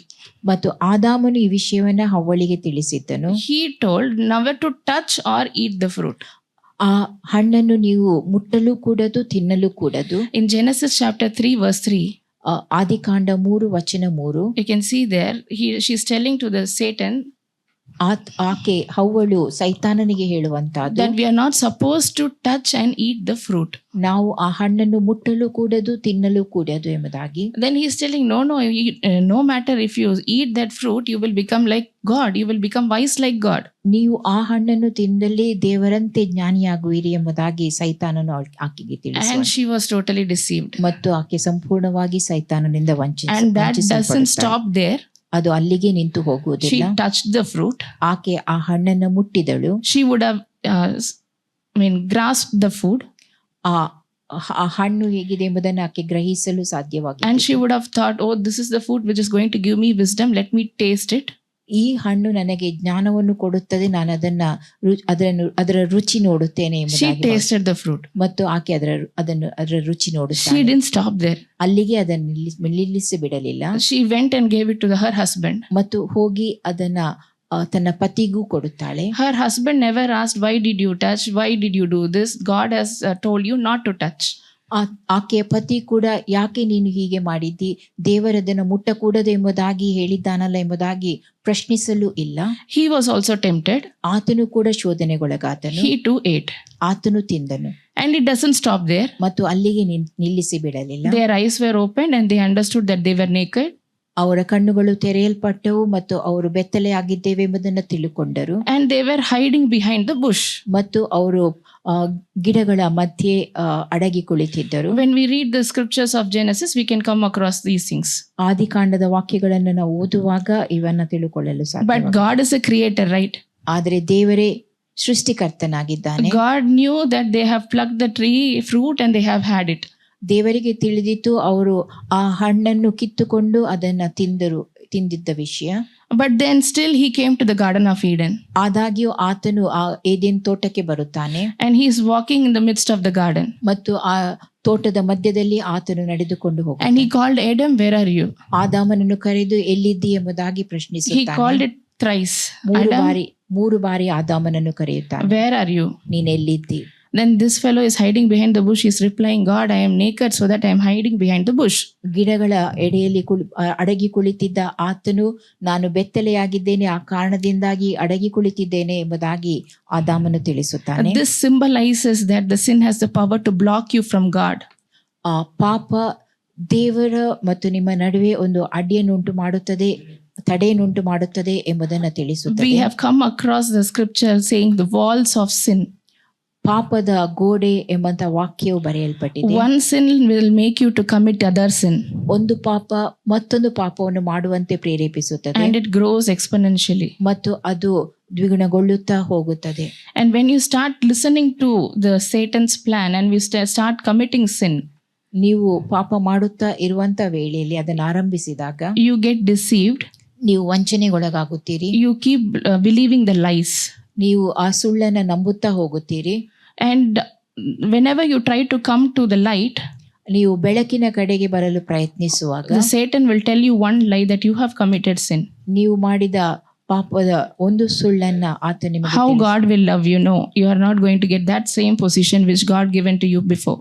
ದೇವರು ಮೊದಲು ನಿನಗೆ ಯಾವ ಸ್ಥಾನವನ್ನು ಕೊಟ್ಟಿದ್ದಾನೋ ಅದೇ ಸ್ಥಾನ ನಿನಗೆ ಮತ್ತೆ ದೊರಕಲು ಸಾಧ್ಯವಿಲ್ಲವೆಂಬುದಾಗಿ ತಿಳಿಸುತ್ತಾನೆ. Similarly, we see here in the Garden of Eden. ಅದೇ ರೀತಿಯಾಗಿ ಇಲ್ಲಿ ಏದೆನ್ ತೋಟದಲ್ಲಿಯೂ ಕೂಡ ನಾವು ನೋಡುವಂತಹದ್ದು. Besides, God knew that these people have committed sin. God came into the Garden of Eden and asked for Adam. ಇವರು ಪಾಪ ಮಾಡಿದ್ದರು, ಆದಾಮ ಹವ್ವರು ಪಾಪ ಮಾಡಿದ್ದರು ಎಂಬುದನ್ನು ದೇವರು ತಿಳಿದಿದ್ದಾಗಿಯೂ ಆತನು ಆ ತೋಟಕ್ಕೆ ಬರುತ್ತಾನೆ. But the sin which they committed was blocking away from God.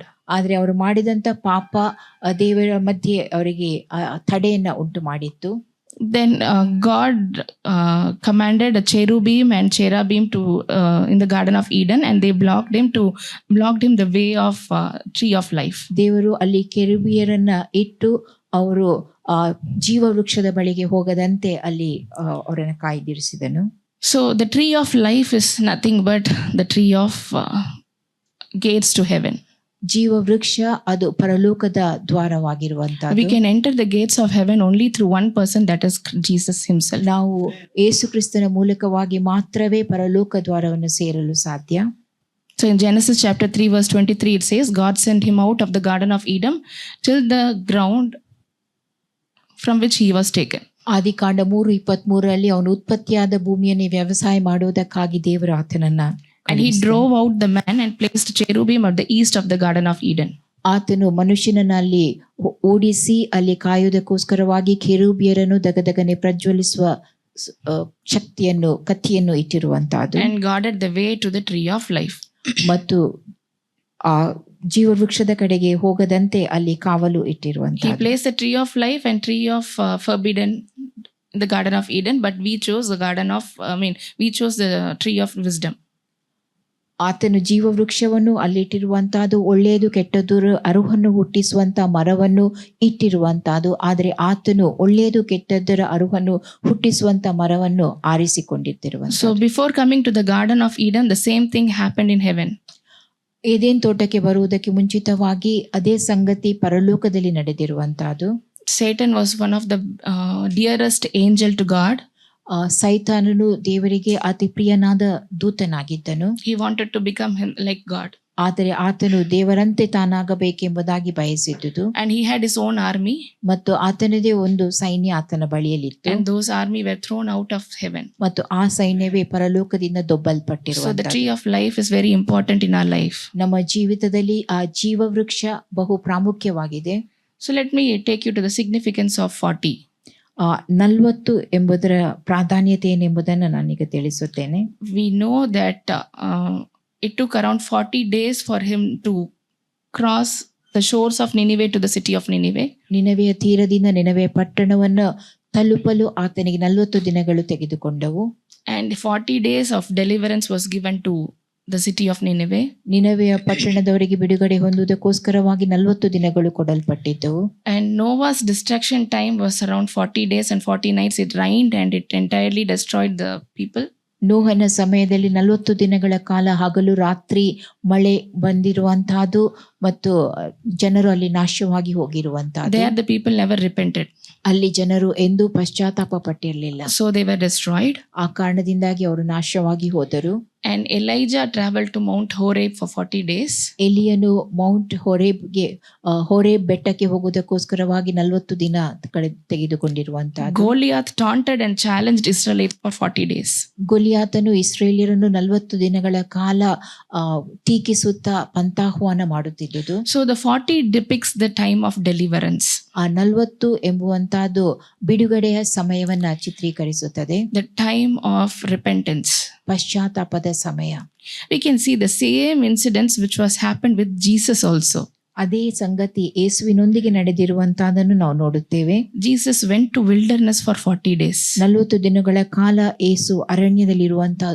So before going to wilderness, Jesus never performed any miracle or never preached a sermon. ಅರಣ್ಯಕ್ಕೆ ಹೋಗುವುದಕ್ಕಿಂತ ಮುಂಚಿತವಾಗಿ ಯೇಸು ಎಂದೂ ಅದ್ಭುತ ಕಾರ್ಯವನ್ನ ಮಾಡಲಿಲ್ಲ ಮತ್ತು ಉಪದೇಶಿಸಿರಲಿಲ್ಲ. In Matthew chapter 4 verse 1 it says, ಮತ್ತಾಯ 4:1 ಹೀಗೆ ಹೇಳುತ್ತದೆ. Then Jesus was led up by the Spirit into the wilderness to be tempted by the devil. ಆಗ ಯೇಸು ಸೈತಾನನಿಂದ ಶೋಧಿಸಲ್ಪಡುವುದಕ್ಕಾಗಿ ಆತ್ಮನು ಆತನನ್ನು ಅಡವಿಗೆ ಒಯ್ದನು. 3 times the devil tried to tempt Jesus. 3 ಬಾರಿ ಸೈತಾನನು ಯೇಸುವನ್ನ ಶೋಧನೆಗೊಳಪಡಿಸಿದನು. So the very first time he is fasting for 40 days and 40 nights and he was hungry. ಮೊದಲ ಬಾರಿ ಆತನು 40 ದಿವಸ ಹಗಲು ಇರುಳು ಉಪವಾಸ ಮಾಡಿದ್ದನು ಮತ್ತು ಆತನು ಹಸಿದಿದ್ದನು. Now when the tempter came to him, he said, when the Satan came to him, he said, ಸೈತಾನನು ಆತನ ಬಳಿಗೆ ಬಂದು ಹೇಳಿದ್ದು, if you are the son of God, command that these stones become bread. ನೀನು ದೇವರ ಕುಮಾರನಾಗಿದ್ದರೆ ಈ ಕಲ್ಲುಗಳು ರೊಟ್ಟಿಯಾಗುವಂತೆ ಅಪ್ಪಣೆ ಕೊಡು ಎಂಬುದಾಗಿ ಹೇಳಿ. But God tells, ಆದರೆ ದೇವರು ಹೇಳುವಂತಹದ್ದು, man is not only saved by the bread, ಮನುಷ್ಯನು ರೊಟ್ಟಿ ತಿಂದ ಮಾತ್ರದಿಂದ but ಬದುಕುವುದಿಲ್ಲ, he is also saved by the word of God. ದೇವರ ಬಾಯಿಂದ ಹೊರಟು ಬರುವ ಪ್ರತಿಯೊಂದು ಮಾತಿನಿಂದಲೇ ಬದುಕುತ್ತಾನೆ. Now he keeps quiet. ಮತ್ತು ಆತನು ಸುಮ್ಮನಾಗುತ್ತಾನೆ. Similarly, when we go through the scriptures in the Matthew chapter 4, ಅದೇ ರೀತಿಯಾಗಿ ನಾವು ಮತ್ತಾಯ 4ನೇ ಅಧ್ಯಾಯದ ವಾಕ್ಯಗಳ ಮೂಲಕವಾಗಿ ಹಾದು ಹೋಗುವಾಗ 3rd time he is showing the entire nations. 3ನೇ ಬಾರಿ ಆತನು ಎಲ್ಲಾ ದೇಶವನ್ನ ತೋರಿಸುವಂತಹದ್ದು. Now if you follow me, I can give you all the kingdom. ನೀನ್ ನನ್ನನ್ನ ಹಿಂಬಾಲಿಸಿದಲ್ಲಿ ಎಲ್ಲಾ ರಾಜ್ಯವನ್ನ ನಾನ್ ನಿನಗೆ ಕೊಡುತ್ತೇನೆ ಎಂಬುದಾಗಿ ಆತನು ತಿಳಿಸಿರುವ. Similar thing in the life of Jonah.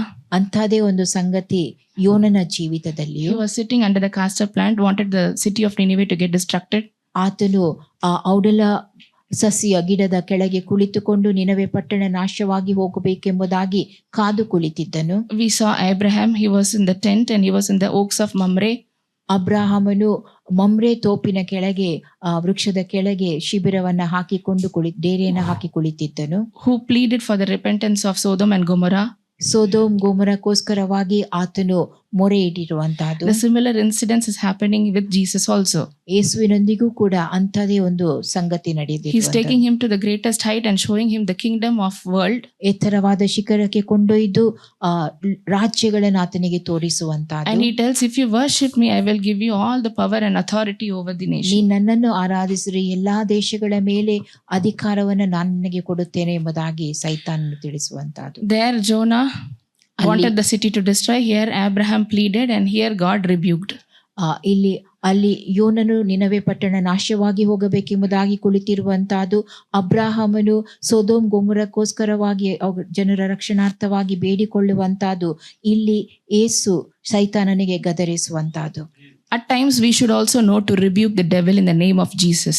ನಾವು ಕೂಡ ಸೈತಾನನನ್ನು ಯೇಸು ಕ್ರಿಸ್ತನ ಹೆಸರಿನಲ್ಲಿ ಗದರಿಸುವವರಾಗಿರಬೇಕು. Whenever we are tempted by the deceitful thoughts, ಮೋಸಕರವಾದ ಆಲೋಚನೆಗಳು ನಮಗೆ ಬಂದಂತ ವೇಳೆಯಲ್ಲಿ we should know to say no. ನಾವು ಇಲ್ಲ ಎಂಬುದಾಗಿ ಹೇಳಬೇಕು. The moment we have this deceitful thought, ಇಂಥ ಮೋಸಕರವಾದ ಆಲೋಚನೆಗಳು ನಮ್ಮಲ್ಲಿ ಹುಟ್ಟಿಕೊಂಡ we should pray to God ನಾವು ದೇವರನ್ನು for ಪ್ರಾರ್ಥಿಸುವವರಾಗಬೇಕು. his mercy and we should rebuke the devil in the name of Jesus. ಆತನ ಕರುಣೆಗೋಸ್ಕರವಾಗಿ ಬೇಡಿಕೊಂಡು ಸೈತಾನನನ್ನ ಯೇಸು ಕ್ರಿಸ್ತನ ಹೆಸರಿನಲ್ಲಿ ಗದರಿಸಬೇಕು. And the moment he rebuked, he went away from God and angels served God. ಯೇಸು ಆತನನ್ನು ಗದರಿಸಿದಾಗ ಆತನು ಹೊರಟು ಹೋದನು ಮತ್ತು ದೇವದೂತರುಗಳು ಯೇಸುವನ್ನ ಉಪಚರಿಸಿದರು. And thereafter we could see that he started his messages and he started to tell people that repent, for the kingdom of God is near. ಆ ಬಳಿಕ ಯೇಸು ಉಪದೇಶಿಸಲು ಆರಂಭಿಸುವಂತಹದ್ದು, ಪಶ್ಚಾತ್ತಾಪ ಪಟ್ಟು ದೇವರ ಕಡೆಗೆ ತಿರುಗಿಕೊಳ್ಳಿರಿ, ದೇವರ ರಾಜ್ಯವು ಸಮೀಪದಲ್ಲೇ ಇದೆ ಎಂಬುದಾಗಿ That is why in the Bible it says that God was hungry after the fast for 40 days and 40 nights. ಆತನು 40 ದಿನ ಹಗಲು ರಾತ್ರಿ ಉಪವಾಸ ಮಾಡಿದ ಬಳಿಕ ಹಸಿದಿದ್ದನು ಎಂಬುದನ್ನು ತಿಳಿಸಿರುವಂತ. Spiritually the hunger means for the soul. ಆತ್ಮಿಕವಾಗಿ ಆ ಹಸಿವು ಎಂಬುದಾಗಿ ಹೇಳುವಾಗ ಆತ್ಮಗಳನ್ನು ಗೆಲ್ಲುವುದಾಗಿರುತ್ತದೆ. Not about winning the bread. ರೊಟ್ಟಿಯನ್ನು ಗಳಿಸುವುದಲ್ಲ. But this Satan will deceive you telling you that the winning a bread is better than winning a soul. ಆದರೆ ಸೈತಾನನು ನೀವು ವಂಚನೆಗೊಳಿಸಿ ಹೇಳುವಂತಹದ್ದು ರೊಟ್ಟಿಯನ್ನು ಗಳಿಸುವಂತಹದ್ದು ಆತ್ಮಗಳನ್ನು ಗಳಿಸುವುದಕ್ಕಿಂತ ಉತ್ತಮವಾದುದು ಎಂಬುದಾಗಿ. That is why Esau was lost and Jacob won. ಆ ಕಾರಣದಿಂದಾಗಿ ಏಸಾವನು ಸೋತು ಹೋಗಿರುವಂತಹದ್ದು ಯಾಕೋಬನು ಗೆದ್ದಿರುವಂತ. And God chose the generations of Jacob as the 12 generations.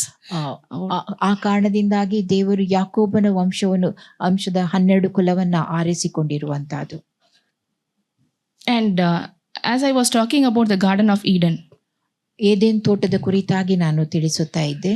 there we saw the presence of God was there in the Eden and it was a paradise. Eden ತೋಟದಲ್ಲಿ ದೇವರ ಪ್ರಸನ್ನತೆ ಇದ್ದಿತ್ತು ಮತ್ತು ಅದು ಪರದೈಸ ಎಂಬುದಾಗಿ ನಾವು ತಿಳಿದೆವು. And the moment we committed sin, the presence was taken away from the Garden of Eden. ಪಾಪ ಮಾಡಲ್ಪಟ್ಟಂತ ಕ್ಷಣದಲ್ಲಿ ಆ ದೇವರ ಪ್ರಸನ್ನತೆ ಏದೆನ್ ತೋಟದಿಂದ ತೆಗೆದು ಹಾಕಲ್ಪಟ್ಟಿತ್ತು. And if you see the Garden of Eden, the tree of life was in the heart of the garden. Eden ತೋಟವನ್ನು ನಾವು ನೋಡುವಾಗ ಆ ಜೀವವೃಕ್ಷ ತೋಟದ ಮಧ್ಯದಲ್ಲಿ ಇತ್ತಿರುವಂತಹದ್ದು. And on the either side of the garden were the 4 rivers. ಮತ್ತು ಆ ತೋಟದ 2 ಕಡೆಗಳಲ್ಲಿ 4 ನದಿಗಳು ಇದ್ದಿರುವಂತಹದ್ದು. So the moment the sin prevailed, it was taken away. ಅಲ್ಲಿ ಪಾಪವು ಜಯಿಸಲ್ಪಟ್ಟಾಗ ಅವುಗಳು ತೆಗೆದು ಹಾಕಲ್ಪಟ್ಟವು. Nobody had the authority to enter into it. ಅದರ ಒಳಗೆ ಪ್ರವೇಶಿಸುವುದಕ್ಕೆ ಯಾರಿಗೂ ಅಧಿಕಾರವಿದ್ದಿರಲಿಲ್ಲ except Jesus. ಯೇಸುವನ್ನ ಹೊರತುಪಡಿಸಿ. Now let me take to the chapter of Revelation, chapter 22 verse 2. ಪ್ರಕಟಣೆ 22 ವಚನ 2 ಕಡೆಗೆ ನಾನು ನಿಮ್ಮನ್ನು It says, ಅದು ಹೀಗೆ ಹೇಳುತ್ತದೆ. in the middle of its streets, on either side of the rivers, ಆ ನದಿಯ ಉಭಯ ಪಾರ್ಶ್ವಗಳಲ್ಲಿ ಜೀವವೃಕ್ಷವಿತ್ತು. was the tree of life, ಅದು ಜೀವವೃಕ್ಷ, which bore 12 fruits, ಅದು 12 ತರದ ಫಲಗಳನ್ನು ಕೊಡುತ್ತದೆ. each tree yielding its fruit every month. ಅದು ತಿಂಗಳಿಗೆ ಫಲವನ್ನು ಫಲಿಸುತ್ತಾ 12 ತರದ ಫಲಗಳನ್ನು ಕೊಡುತ್ತದೆ. And the leaves of the trees were for the healing of the nations. ಆ ಮರದ ಎಲೆಗಳು ಜನಾಂಗದವರನ್ನು ವಾಸಿ ಮಾಡುವುದಕ್ಕೆ ಪ್ರಯೋಜನವಾಗಿದೆ. So we are in the last generation. ನಾವು ಕೊನೆಯ ಸಂತತಿಯವರಾಗಿದ್ದೇವೆ. So after we are in the end times, ಅಂತ್ಯಕಾಲದಲ್ಲಿ ಇದ್ದವರಾಗಿದ್ದೇವೆ. and after our judgment there is going to be a street, ಆ ನ್ಯಾಯ ತೀರ್ಪಿನ ಬಳಿಕ ಅಲ್ಲಿ ಒಂದು ಹಾದಿ ಇರುತ್ತದೆ. where God is going to descend the heaven into the earth. ದೇವರು ಪರಲೋಕದಿಂದ ಭೂಲೋಕಕ್ಕೆ ಇಳಿದು ಬರುವಂತಹ, who is going to establish the kingdom over the earth. ಭೂಮಿಯಲ್ಲಿ ಆತನ ರಾಜ್ಯವನ್ನ ಸ್ಥಾಪಿಸುವಂತಹದ್ದು. And there is going to be the tree of life, which is going to be in the middle of the streets. ಅಲ್ಲಿ ಜೀವವೃಕ್ಷವಿರುತ್ತದೆ, ಅದು ಹಾದಿಯ ಮಧ್ಯದಲ್ಲಿ ಇದ್ದಿರುವಂತಹದ್ದು. And on either side of the trees there are going to be the rivers. ಮತ್ತು ಆ ಮರದ 2 ಭಾಗದಲ್ಲಿ ನದಿಗಳು ಇರುತ್ತವೆ. So this is how we are going to get into the kingdom of heaven. ಈ ರೀತಿಯಾಗಿ ನಾವು ದೇವರ ರಾಜ್ಯವನ್ನ ಪ್ರವೇಶಿಸುವವರಾಗಿದ್ದೇವೆ. So from the chapter of Noah, ನೋವನ ಅಧ್ಯಾಯದಿಂದ we came to know that he was a faithful person. ಆತನು ನಂಬಿಗಸ್ತನಾದ ವ್ಯಕ್ತಿ ಎಂಬುದನ್ನು ತಿಳಿದುಕೊಂಡೆವು. He obeyed God and he did all things according to the laws of God. ಆತನು ದೇವರಿಗೆ ವಿಧೇಯನಾದನು, ದೇವರ ನಿಯಮದ ಪ್ರಕಾರವಾಗಿಯೇ ಎಲ್ಲವನ್ನು ನಡೆಸಿದ್ದನು. But after this flood and destruction, ಆ ನೆರೆ ಮತ್ತು ಅಲ್ಲಿ ಉಂಟಾದ ನಾಶನದ ಬಳಿಕ he ended up taking wine. ಆತನು ದ್ರಾಕ್ಷಾರಸವನ್ನು He ಸೇವಿಸಲಾರಂಭಿಸಿದನು. became alcoholic. ಆತನು ಮದ್ಯಪಾನ ವ್ಯಸನಿಯಾದನು. And when we look into the great men like Moses, ದೊಡ್ಡ ದೇವ ಸೇವಕನಾದ ಮೋಶೆಯ ಕುರಿತಾಗಿ ನಾವು ನೋಡುವಾಗ, when God told him to speak to the mountain, he didn't speak, but he ended up patting with his stick. ಬೆಟ್ಟಕ್ಕೆ ನುಡಿ ಎಂಬುದಾಗಿ ದೇವರು ಆತನಿಗೆ ಆಜ್ಞಾಪಿಸಿದಾಗ ಆತನು ನುಡಿಯುವ ಬದಲಾಗಿ ಹೊಡೆದಿರುವಂತಹದನ್ನು That is ನೋಡುತ್ತೇವೆ. why he was not able to enter into Canaan. ಆ ಕಾರಣದಿಂದಾಗಿ ಆತನು ಕಾನಾನ್ ದೇಶಕ್ಕೆ ಪ್ರವೇಶಿಸಲು Now ಸಾಧ್ಯವಾಗಲಿಲ್ಲ. when we look on Jonah, ನಾವು ಯೋನನ ಕುರಿತಾಗಿ ನೋಡುವಾಗ, Jonah has got the highest authority to proclaim about the future. ಭವಿಷ್ಯದ ಕುರಿತಾಗಿ ಘೋಷಿಸುವ ಅಧಿಕಾರ ಆತನಿಗೆ ನೀಡಲಾಗಿತ್ತು. But because of his bitterness, he lost everything. ಆದರೆ ಆತನಲ್ಲಿದ್ದಂತ ಅಸಮಾಧಾನದ ಕುರಿತಾಗಿ ಆತನು ಅವೆಲ್ಲವನ್ನು ಕಳಕೊಂಡನು. So we should pray to God that we should not be one of the powerful men in the Bible. Instead, ನಾವು ಈ ರೀತಿಯಾಗಿ ಪ್ರಾರ್ಥಿಸಬೇಕು, ಸತ್ಯವೇದದಲ್ಲಿ ಬರೆದಿರುವಂತ ಬಲಶಾಲಿಯಾದ ವ್ಯಕ್ತಿಗಳಂತಾಗುವ ಬದಲಾಗಿ we have to be holy as God. ನಾವು ದೇವರಂತೆ ಪರಿಶುದ್ಧರಾಗಿರಬೇಕು. For the Bible says, become holy. ಸತ್ಯವೇದವು ಹೇಳುವಂತಹದ್ದು ನೀವು ಪರಿಶುದ್ಧರಾಗಿರ್ರಿ ಎಂಬುದಾಗಿ. Become holy like me. ನಾನು ಪರಿಶುದ್ಧನಾಗಿರುವಂತೆ ನೀವು ಪರಿಶುದ್ಧರಾಗಿರಿ ಎಂಬುದಾಗಿ. Only then we can enter into the gates of heaven. ಆಗ ಮಾತ್ರವೇ ನಾವು ಪರಲೋಕ ರಾಜ್ಯವನ್ನ ಸೇರಲು ಸಾಧ್ಯ. Let us all close our eyes ನಮ್ಮ ಕಣ್ಣುಗಳನ್ನು ಮುಚ್ಚುವ and get into the time of reflection. ನಮ್ಮ ಜೀವಿತವನ್ನು ನಾವು ಪರೀಕ್ಷಿಸಿಕೊಳ್ಳುವ. Let us all examine ourselves. ನಮ್ಮನ್ನು ನಾವೇ ಪರೀಕ್ಷಿಸಿಕೊಳ್ಳುವ. Do you have any grudge holding in your heart? ನಿಮ್ಮ ಹೃದಯದಲ್ಲಿ ಯಾರ ಬಗೆಗಾದರೂ ಯಾರ ಕಡೆಗಾದರೂ ಸೇಡು ತೀರಿಸಿಕೊಳ್ಳುವ ಭಾವನೆ ನಿಮಗಿದೆಯೋ? Do you have bitterness? ಅಸಮಾಧಾನ ನಿಮ್ಮದಾಗಿದೆಯೋ? Are you not able to forgive others? ಇತರರನ್ನು ಕ್ಷಮಿಸುವುದಕ್ಕೆ ನಿಮಗೆ ಸಾಧ್ಯವಾಗದೇ ಇದೆಯೋ? Ask Jesus to help you out. ನಿಮಗೆ ಸಹಾಯಿಸುವಂತೆ ಯೇಸುವನ್ನ ಬೇಡಿಕೊಳ್ಳಿರಿ. For you it might not be possible, ನಿಮ್ಮಿಂದ ಅದನ್ನು ಮಾಡಲು ಸಾಧ್ಯವಾಗದೇ ಇರಬಹುದು. but with God everything is possible. ಆದರೆ ದೇವರ ಸಹಾಯದ ಮೂಲಕವಾಗಿ ಎಲ್ಲವೂ ಸಾಧ್ಯ. He is the river of your life. ಆತನು ನಿಮ್ಮ ಜೀವಿತದ ನದಿಯಾಗಿದ್ದಾನೆ. Ask God for repentance. ಪಶ್ಚಾತ್ತಾಪ ಪಟ್ಟುಕೊಳ್ಳಲು ಸಹಾಯಿಸಲು ದೇವರನ್ನ ಕೇಳಿಕೊಳ್ಳಿರಿ. And cherish all the blessings which He has in stack for you. ಆತನು ನಿಮಗಾಗಿ ಶೇಖರಿಸಲ್ಪಟ್ಟಂತ ಎಲ್ಲ ಆಶೀರ್ವಾದಗಳನ್ನು ಪಡೆದುಕೊಳ್ಳಿರಿ. Loving Heavenly Father, ಪರಲೋಕದ ಪ್ರಿಯ ತಂದೆ, thank you for this wonderful time, Lord. ಈ ಅದ್ಭುತವಾದ ಸಮಯಕ್ಕೋಸ್ಕರವಾಗಿ ನಿನಗೆ ಕೃತಜ್ಞತೆ ಸಲ್ಲಿಸುತ್ತೇವೆ. Thank you for helping us to meditate over the chapters. ಈ ಅಧ್ಯಾಯಗಳನ್ನು ನಾವು ಧ್ಯಾನಿಸುವಂತೆ ನೀನು ನಮಗೆ ಸಹಾಯ ಮಾಡಿದ್ದಕ್ಕಾಗಿ ಕೃತಜ್ಞತೆ ಸಲ್ಲಿಸುತ್ತೇವೆ. You have helped us to meditate on the chapters of Jonah, Lord. ಯೋನನ ಅಧ್ಯಾಯಗಳ ಕುರಿತಾಗಿ ನಾವು ಧ್ಯಾನಿಸುವಂತೆ ನೀನು ನಮಗೆ ಸಹಾಯ ಮಾಡಿದ್ದಿ. Whatever bitterness we have in our hearts, ನಮ್ಮ ಹೃದಯದಲ್ಲಿರುವಂತಹ ಅಸಮಾಧಾನ ಯಾವುದೇ ಆದಾಗ್ಯೂ we surrender it in your hands, Lord. ಅದನ್ನು ನಾವು ನಿನ್ನ ಅಧೀನತೆಗೆ ಒಪ್ಪಿಸಿಕೊಡುತ್ತೇವೆ.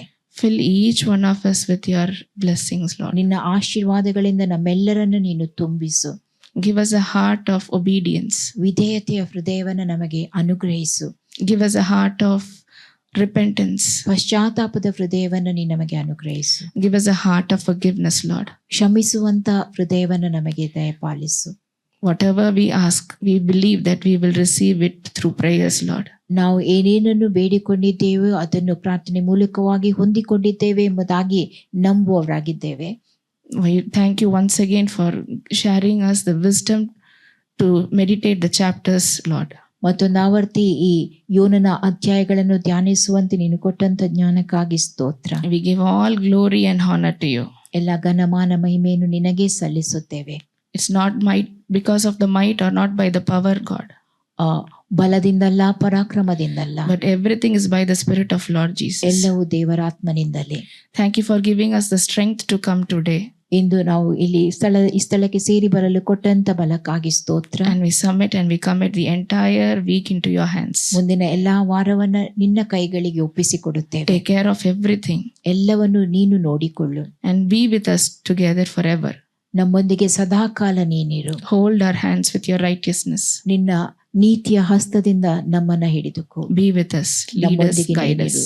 ನಮ್ಮ ಆಲೋಚನಾಕರ್ತನು ಮಾರ್ಗದರ್ಶಕನು ನೀನಾಗಿರು. We give all glory and honor in Jesus' name we pray. Amen. ಘನಮಾನ ಮಹಿಮೆ ಎಲ್ಲವನ್ನು ನಿನಗೆ ಸಲ್ಲಿಸಿ ಯೇಸುವಿನ ಹೆಸರಿನಲ್ಲಿ ನಾವು ಪ್ರಾರ್ಥಿಸಿದ್ದೇವೆ. Amen. Amen. Great is thy faithfulness, O God my Father. There is no shadow of turning with thee. Thou changest not, thy compassions they fail not. As thou hast been, thou forever wilt be. Great is thy faithfulness, great is thy faithfulness. Morning by morning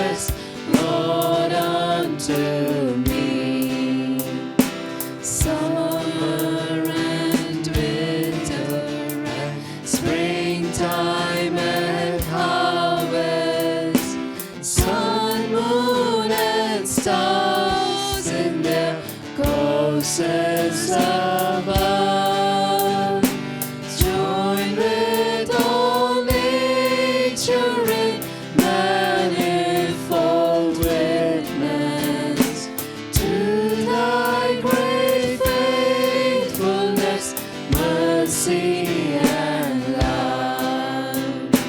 Great is thy faithfulness, great is thy faithfulness. Morning by morning, new mercies I see. All I have needed, thy hand hath provided. Great is thy faithfulness, Lord, unto me. Pardon for sin and a peace that endureth. Thy own dear presence to cheer and to guide. Strength for today and bright hope for tomorrow. Blessings all mine with 10,000 beside. Great is thy faithfulness, great is thy faithfulness. Morning by morning, new mercies I see. All I have needed, thy hand hath provided. Great is thy faithfulness, Lord, unto me.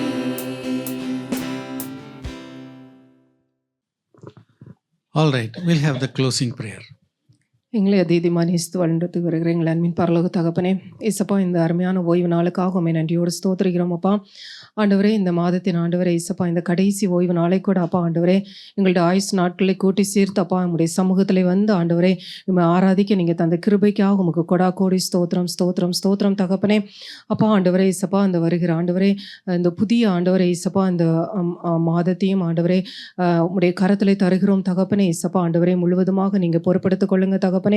ஆண்டவரே இந்த நாளிலும் தகப்பனே இசப்பா ஆண்டவரே எங்களோடு கூட ஆண்டவரே நீங்கள் பேசியிருக்கீங்க தகப்பனே, அதற்காக உமக்கு கொடா கோடி ஸ்தோத்திரம் அப்பா. ஆமாம் ஆண்டவரே இசப்பா ஆண்டவரே ஒர்ஷிப் டைம்லையும் ஆண்டவரே இன்னும் ஆண்டவரே இசப்பா இன்னும் ஆண்டவரே இசப்பா விஷன் மூலமாக ஆண்டவரே இசப்பா இன்னுமாக ஆண்டவரே இசப்பா ஆண்டவரே அந்த ஆண்டவரே மெசேஜ் மூலமாக ஆண்டவரே நீங்கள் பேசியிருக்கீங்க தகப்பனே.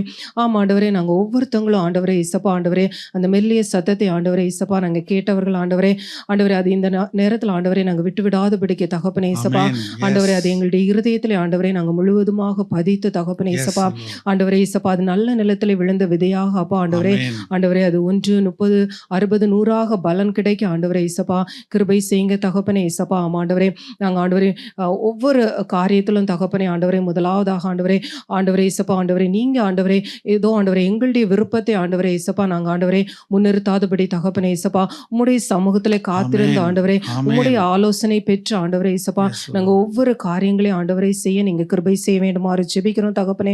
அதன் மூலமாக ஆண்டவரை இசப்பா நாங்கள் ஒவ்வொருத்தவங்களும் ஆண்டவரை அந்த பரலோக ராஜ்யத்தின் அனுபவத்தை பெற்றுக்கொள்ள நீங்கள் கிருபை செய்ய வேண்டுமாறு ஜெபிக்கிறோம் தகப்பனே. எங்கள் ஒவ்வொருவரையும் ஆண்டவரை தாழ்த்தி உம்முடைய சிலுவையின் பாதத்தில் ஒப்படைக்கிறோம் தகப்பனே. ஆமாம் ஆண்டவரே இந்த நேரத்தில் ஆண்டவரை இசப்பா நாங்கள் இந்த இடத்தை விட்டு பிரிந்து சென்றாலும் தகப்பனே பிரியாத நேசர் தாமே அப்பா எங்களோடு கூட இருந்த அப்பா ஆண்டவரை எங்களை வழிநடத்த வேண்டுமாறு ஜெபிக்கிறோம் அப்பா. தாழ்த்தி உம்முடைய கரத்தில் ஒப்படைக்கிறோம். குற்றம் குறைகளை மன்னிங்க. இவைகளை இயேசு கிறிஸ்துவின் மூலம் ஜெபத்தை ஏற்றுக்கொள்ளும் ஜீவனுள்ள பரமபிதாவே. ஆமென். Amen. Amen. Now unto him who is able to keep us from falling, our Lord Jesus Christ, who is the coming King, the love of the Father, the fellowship of the Holy Spirit, be with us now and forevermore. Amen. Amen. Hallelujah. Hallelujah. Hallelujah. Hallelujah. Hallelujah. Hallelujah. God bless you all. Amen. Amen. Be blessed.